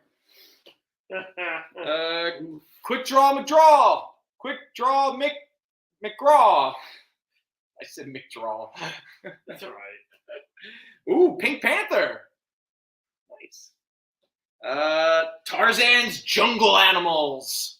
That's a big one. Bullwinkle and Rocky. Unknown Soldier with Newsstand. Nah, this is when it didn't matter. But I couldn't. I had to take a shot, Jason, right? I mean, because I had no other newsstands up here. Yeah. Wait. We got a claim. Is that Felix the Cat I saw from Gary? We got, okay. We got, hey, Mr. Ebner, thanks for hanging. All right, so Felix the Cat for Gary. Then we got Conga and Metamorpho for Marshall. Oh, and Jason's coming in with a quick draw. All right, so Gary's first with the Felix. So I'll deal with that one first. But let me just mark these down. I got to keep up. Felix, got it. Jason's coming in with Conga and quick draw. Got it. All right. And Marshall's got the Metamorpho. All right. All right, but let's find out what else is going on under the hood. All right. Here we go. So first up was Gary with Felix the Cat. All right. So Really, Gary, Kyle? Really, Kyle? Gary, you not only get an awesome $2 Felix the Cat, but your epic streak is persistent. You're getting an Omega Red card. That's right. From that same, you got the ultimate Russian. Where is it? Where is it? Where are you? This is the best part of the show when I have to find these things. Boom! Gary's getting Omega Red. That is yours, my friend. That is yours. All right. Man, Gary is just cleaning it up. All right, and then next up, we're going to do, actually, hey, what's up, Mr. Bird? How you doing, man? So let's hold back because I want to see if Jason can break his streak. So let's first do Marshall's Metamorpho, which was, what was it? Shoot. Nope. Am I not looking at it right? Oh, Metamorpho. Here we go. All right. Ready? Yay! You got an X-Men team card. All right. X-Men team card. Let's find out what that card is for Mr. Marshall over there. Come on, X-Men, yeah! Isn't it great? Everyone's winning, but Jason, it's the best. So there you go, Marshall. Little Jim Lee drawn X-Men card for you and for you alone, my friend. There you go. Boom. Now, we move on to Jason. He's got 2 shots here, folks. 2 shots. He's got a Congo, and he's got a quick draw.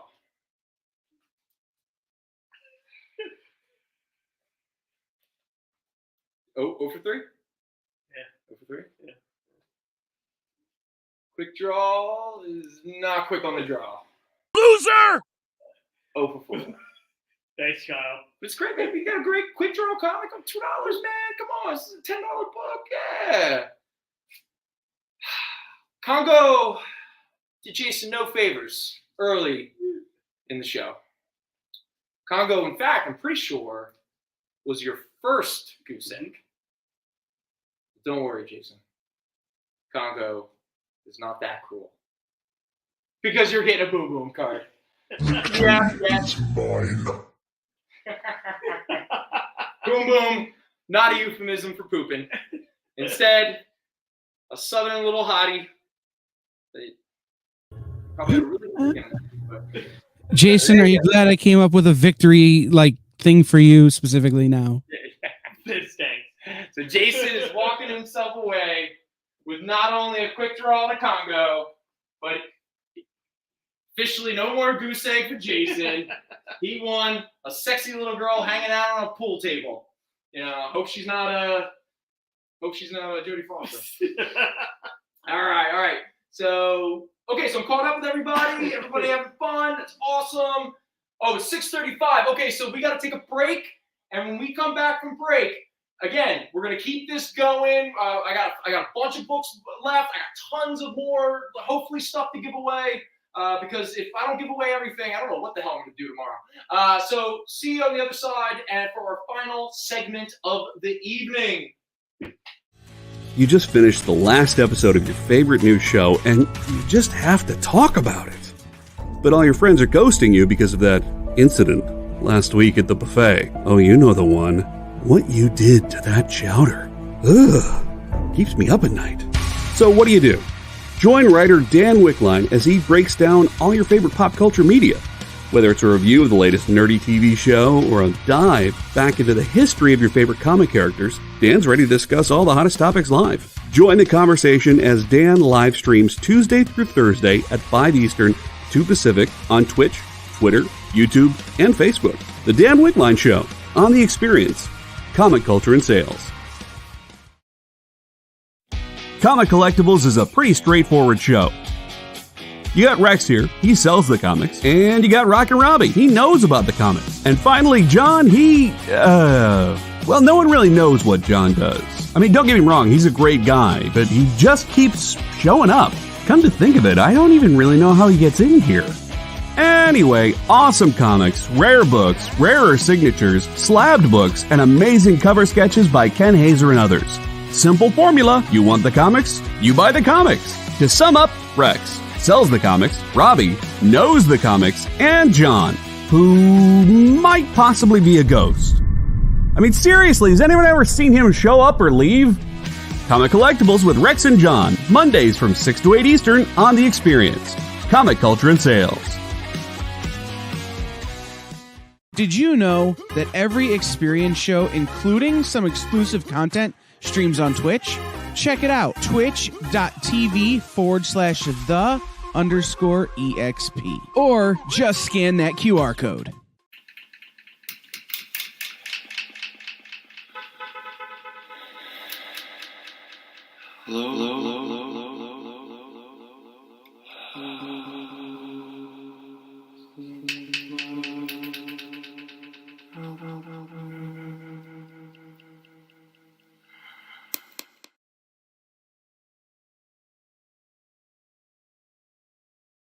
Much easier to pick on than Al is, because Al would just ignore me. Who the hell is Al? Al is the ghost of Al. All right. Again, Who the hell is Al? Never disparage Aldonis himself. Okay. Yes. So thank you, Mr. Kieran. So Mr. Bishop. So all 6 volumes of Grant Morrison's Doom Patrol. They're all in wonderful condition. All first print to that series of collections. They all retail for $20 each, but tonight we're selling them for $10 each. So the lot for all 6 would just be $60, which is pretty much 50% off of if you were to buy them all together retail. Altogether retail would come out to be $120. So there you go. So if you have any other questions about that, Mr. Bishop, let me know. Until then, let us continue. But before we continue, we had a claim. All right, now, Mr. Kieran, Jason over here, claimed unknown soldier. Now, he's riding high because he finally got himself a card. Got himself a little gift. One. So technically you're one of 4. 1 of 5. 1 of 5. 1 of 5. Yeah. Because all right, so you're 1 of 5. Well, you're 1 of 6, brother. Hey. Loser. Loser. Nice. All right. There we go. Oh, we got Zanin coming in with a Wolf Alice Giant Peach for the playlist. You know what? In that, we got a little bit more time. All right. Screw it. I'm just going to say it now. All right. So I love both albums. I do. One, I loved more when it first came out because I hung out with a lot of girls when I was younger. And a certain album, more famous, sold more records, produced more singles, #1 hits, shows up in more movies. But the true work of art, No. the true debut album of those two that stands head and shoulders above the other is none other than Perry Farrell and Company, Jane's Addiction, Nothing Shocking. One of the, just a stone cold beast of a record. And one that is about real growth towards maturity and being a healthy, loving human being. While the other one is a narcissistic little baby falling deeper and deeper into addiction and mental illness. Which was funnier to laugh at now. And, Marshall! Oh my God, Marshall, I'm so sorry, man. This is the first time this has happened. Bleachers, I Want to Get Better has actually already appeared on a mix. So this is the very first time. Marshall's here I hate this is so unfortunate, but I have to stand by the rule. And for the very first time in the Latchkey Manifesto mixtape experiment, we have gone up against one of the rules. And that is I can't put a song twice. If you can find a cover, Marshall, look to see if anyone ever did a cover of that song, because covers count, or live versions. A good cover. Live versions. No, it doesn't have to be good or bad, you wonky. Anyway, nothing shocking. One of the greatest records, especially from the late 80s. And for anyone who's familiar with the album, I have a lot of songs to pick from. Obviously, Jane Says is the most famous from that area album, a beautiful song. Summertime Rolls, just a brilliant, hypnotic song. The Mountain Song, Standing in a Shower. These are all such brilliant songs. But if anyone knows that record and they know me, the song I'm picking is Jane's Addiction, I Had a Dad. God.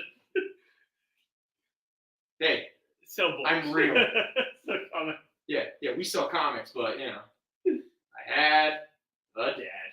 There you go. Up, Marshall coming in. Wait. Oh, shoot, no. Oh. I think Doll Parts has already been. I think Doll Parts appeared in one of the earlier mixes. Oh my God! All right, Marshall, I'm gonna.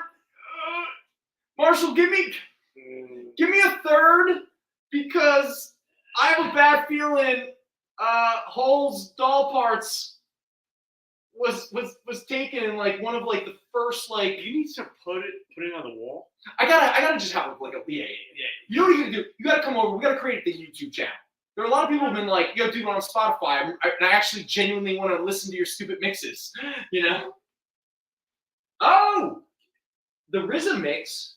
Oh, there's a RZA mix of. Okay, good, Marshall. So, super producer Kyle is giving other examples of stuff that to get around. No, Marshall coming in with a stone cold Marshall pick. Surprised it wasn't Pet Shop Boys, buddy. Duran's Reflex. All right, Marshall, thank you so much, buddy. Reflex. All right, good stuff. Love you guys. This is fun. All right, now we move on to actually attempting to sell comic books. Because we sell books. Comics. We sell comics. We sell comics. Trademark. Can never forget the trademark. It's the thing that separates it. But the trademark, that never forget. Well, that's part of it. That's part of it too. It's part of it, yeah. In fact, inside baseball, I want to create more creative.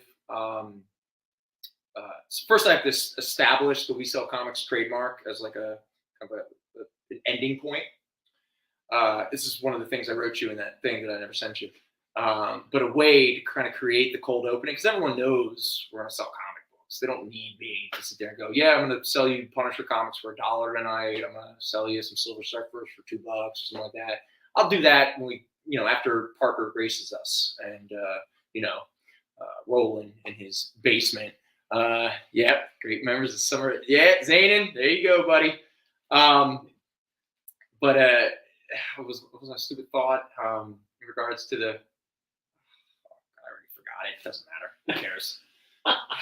The cold opening thing, where it's never over until the trademark is set. So imagine setting up a We Sell Comics, and then there's this long, 3-minute, weird, abstract, what is Brendan doing? Maybe I'll eat a hot dog or a burrito, and until I say trademark, Kyle's not allowed to actually, do the cold opening could become this weird 20-minute avant-garde piece of art, and then everybody in the experience goes, Kyle, why did you encourage this idiot to? And yet you have to be part of it too. Oh, you gotta know. It's because we're secretly building up a cult, just little by little, and then a little bit, first it starts out as a pro wrestling stable, and then it becomes a phrase. Yeah. It becomes, all right, here we go. We sell comics. Trademark. All right. Here's Mickey Mouse being cruel to his dog. What the hell? Walt Disney Comics and Stories, having fun in the snow. Donald Duck eats a very phallic-looking banana and is a litter bug. Alvin knows how to rub it. Beagle Boys versus Uncle Scrooge. The double entendre really makes this segment. What's that? The double entendre really makes this segment. Oh, thank you. Yeah. Hey, you guys are lucky. No, I'm not gonna say it. Mandrake Monthly. You know how much I hold back? I know. I hold back so much. That's why I also don't like watching any of the replays, because I'm afraid I didn't hold back. So I like to pretend I did. Instead, I go, oh, that's embarrassing. Donald Duck and the Mummy's Secret. Little bangles. Uncle Scrooge and his pirate chest. Up, runaway books. All right, Mr. Ebner. All right. Somebody who is a real connoisseur. All right, so these are book 1 and book 2. That is volume 1 and volume 2 of Brian K. Vaughan, the creator of Runaways, his Runaways series. These are in beautiful condition. They retail for $35, but tonight only, you can have each of these for $20. So it's $40 for the pair instead of, what would that be, 60? No, 70. $35. I mean, it is 18 issues. But again, so instead of $70, it's $40. So there you go. Or if you just want one or the other, $20 each. So there you are, Mr. Ebner. Thanks for hanging out. Cool. All right. Let me just check. Feel good. Oh, wait. Gary's coming in with a little Mandrake Monthly. All right. So Gary, there was a Mandrake Monthly earlier that was not chosen. Which one do you want? No. He chose this one. I mean, he can always choose the other one. This is the one where we're going to find out. All right, Gary. Probably who has a really the Tony Gwynn Sr. of the Fat Jack's Comicrypt Experience game. What is it? That's too deep. Tony Gwynn. Tony Gwynn is like a career 305 hitter. I know. What am I gonna? And Tony Gwynn's a good person. I'm not gonna be like Ted Williams, who's a monster of a human being. Anyway, so Gary's got the best, batting average when it comes to this. But it's okay, man, because we all get the change up. Right out of you. But it's okay because you still get an awesome Mandrake Monthly with Jungle Jim, Secret Agent, Buzz Sawyer. So lots of Alex Raymond in this book. What was the no bonus? No bonus. Oh. Yeah. Did you not hear the? Oh, I didn't. Sorry. Oh no, you don't. Oh, okay. Hold on. All right, so swing and miss. Yeah. All right, so Mr. Ebner, you are going to get both of the Runaways. All right, here you go, bud. These are for you, my friend. So boom. Let me get you down. Let me write up a Mr. Ebner card. Where's my? Here we go. All right. Ebner the Great is getting Runaways. Books 1 and 2. There we go. All right, let me just mark it down so I don't forget. 20 each. All right. There we go. All right. So Gary got his Mandrake. Gary, I got your file over there. I don't need to run it down. I'm gonna get better at this. I promise. Like this, All right. So let us cook through some more books. Gary wanted the other Mandrake too. Oh, he did.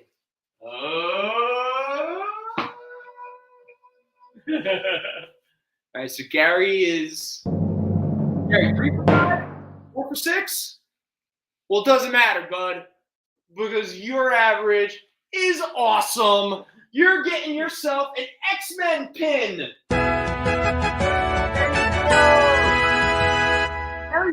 Gary's the only one to get the stickers, and he's the only one to get the pins. And Gary is, Tony Gwynn ain't even the word for it. This is like Mr. October kind of a run. Just crushing it. Gary, there you go. Gary, I missed the Phillies thing. Is it tied? Did they lose? Tell me they won. They should have. All right. Oh, they didn't win? Did you? Oh, I don't know. You said it as if you knew. No, I said they should have. They should have won. Yeah. All right. Yeah, Gary, you are Tony Gwynning it. We got to make that a verb, buddy. Man, I totally Tony Gwynned it. Where's my books? Okay. Next up. Tied still mid-10. Okay. All right. Metamorpho. Skull the Slayer. Adam 12. Does anyone remember that? Buck Rogers. Bugs Bunny doing things. Thankfully, it's not racist. Yeah. Our Star Spangled War, starring the Unknown Soldier. Archie's Madhouse with a lot of witches.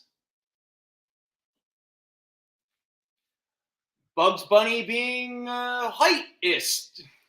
Bugs Bunny's a real jerk. No, I'm just kidding. Christmas Bunny.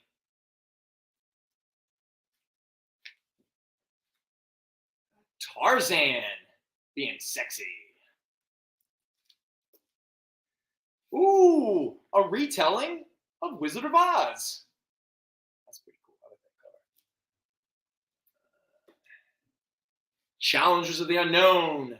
Fight a dude in a suit. But by the way, man, those Challengers of the Unknown costumes are terrible. Like yellow and orange. What the hell are they thinking? Buck Rogers again. All right, so this is Buck Rogers 2, let's just say, because there's 2 Buck Rogers up here at the moment. Archie's Madhouse. Transylvania Toy Store. I wonder what that's all about. Chippendale being resourceful, let's say. And last of this grouping, penultimate, The Flying Nun. Again, does anyone remember that? Anybody? I do. Reruns. Being a kid who watched too much TV. And War Stories. Combat. All right, there we go. So that is our last grouping of that. Oh, it's getting close to the end, though. Oh, okay. Here we go. So the only claim we got is the Challengers in the Unknown by Zanin. So let's grab that one. All right. Zany, you've been doing pretty well, buddy. But, sometimes there's no perfection in life. But you still get a beautiful Challengers of the Unknown. Your pile's the million mile. There we go. All right, Challengers Unknown. Okay, no more claims. Yo, Mr. Towers, Duke, what's up, buddy? I missed you. All right, so we got a couple minutes, so let's end it with the last. Ooh, should I just burn through this chunk? Can I do it without? I think you can. All right. It'll be hard, but who thinks I can get through this? You ready? You want to just do it? All right. Okay. All right. Oh God, there's nowhere to put anything. Nope. Shoot. Taki, the Jungle King. Nope. Oop, there you go. Mighty Samson. Woody Woodpecker. The Many Ghosts of Dr. Graves. Oh, wait. Time out. All right, Mr. Ebner, Oh, you're all right. Mr. Evans got 2 tries. He's got the Adam 12 and the Combat. All right, so there's the Combat, and here's the Adam 12. All right, Mr. Ebner, you ready? He also claimed the Flying Nun. Oh, and the Flying Nun? Yep. Wait, who did? Mr. Ebner says claim Flying Nun, Adam 12, and Combat. Oh, my apology. Yeah, I can't really see it as well. All right. Okay, so Mr. Ebner's coming in late to the game, and he's coming in swinging hard. 3 swings. You ready? Gary had, what, was he 3 for 3? His first. So that's what the tie to beat is who's like the first first 3 claims out of the gate was winners. Well, Mr. Ebner, you ready? Because your Adam 12 is a winner.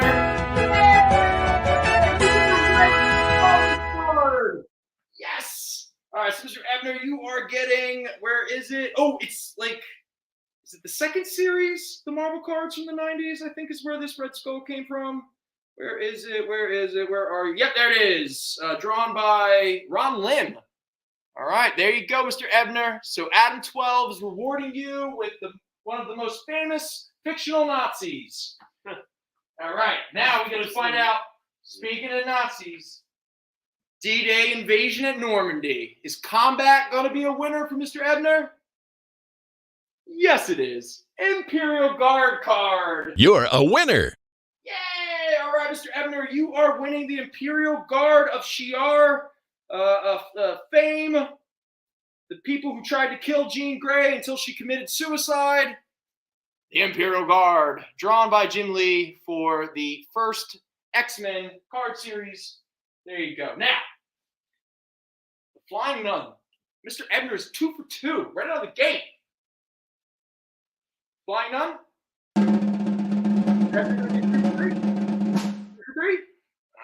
Maybe it is. That is right. Boom. Flying Nun is going to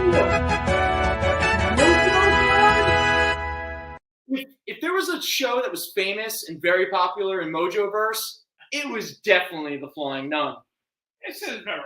Yep. So boom, Mr. Ebner coming in strong, and he's going to be walking away a proud winner of 3 random cards he probably doesn't even want. But it's okay. You win them.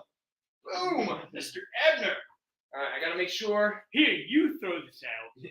Stop it. You're such a jerk. Mr. Ebner got the runaways. There we go. So that'll go to Mr. Ebner pile. All right. Okay. And then, Gary's coming in with the ghosts. All right. Where's the ghosts? That was this one. All right. The Many Ghosts of Dr. Graves. Is the Tony Gwynn magic is it going to continue for Gary? I mean, Gary, who's been the hottest hitter of the entire night for our team here, for our little stable of broken, lost toys.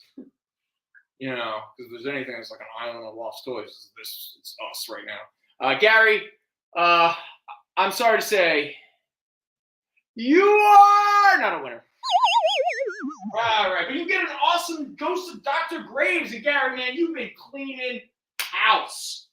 So I think you're okay. Okay, so next up is Mr. Ebner, Mighty Casey. Are you referring to the Mighty Samson book?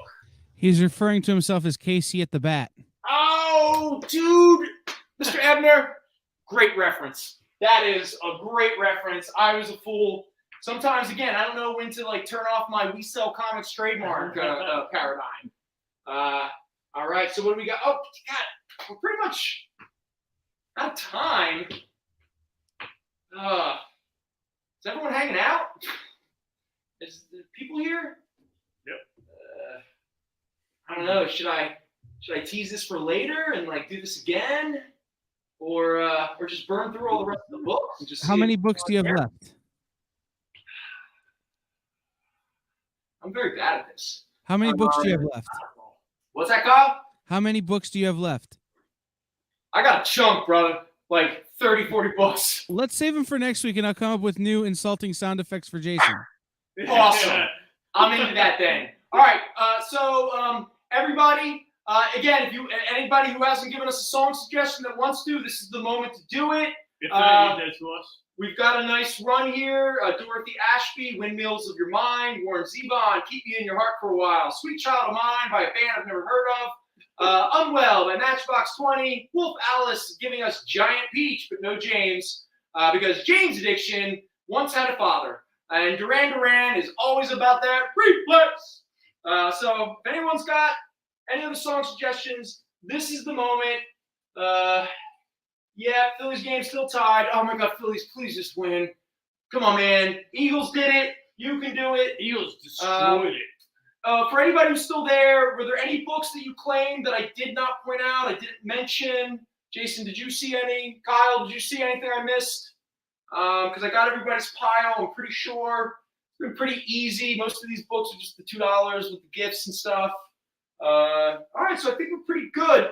Hey, everybody, if anything else, I really enjoyed what are we calling it? The Wordman's Obscure and Sci-Fi Happy Hour? Or whatever, the Gary Wordman Obscure and Sci-Fi Happy Hour. There we go. I was close. Awesome. I'm into it. So we'll probably do this again next week because I have tons of gifts I didn't give away. So I don't know if I'm going to put them back in the rotation or I should just choose new books. I don't know. I'll have to think about that. It's too inside baseball. But anyway, I guess that's it. Go Birds, all that good stuff. We'll be back here next week on The Experience, 4:30 to 7. You can find us on The Experience's YouTube, Facebook, Twitch, all that kind of good fun. Again, I never want to leave without saying I appreciate you fellas and those secret ladies that are out there, pretending that they're not there. Thank you, The Ghost of Al. Thank you, Robot Marshall. Thank you, The Sorting Eagles Hat, Death, and Chuck. Always appreciate you hanging out with us. And we'll be back here next week, making it up as we go. So Jason, you have anything to add? Bye. See you, everybody. Peace. Join the party. Head over to our link tree to find all the links for everywhere The Experience is all the time.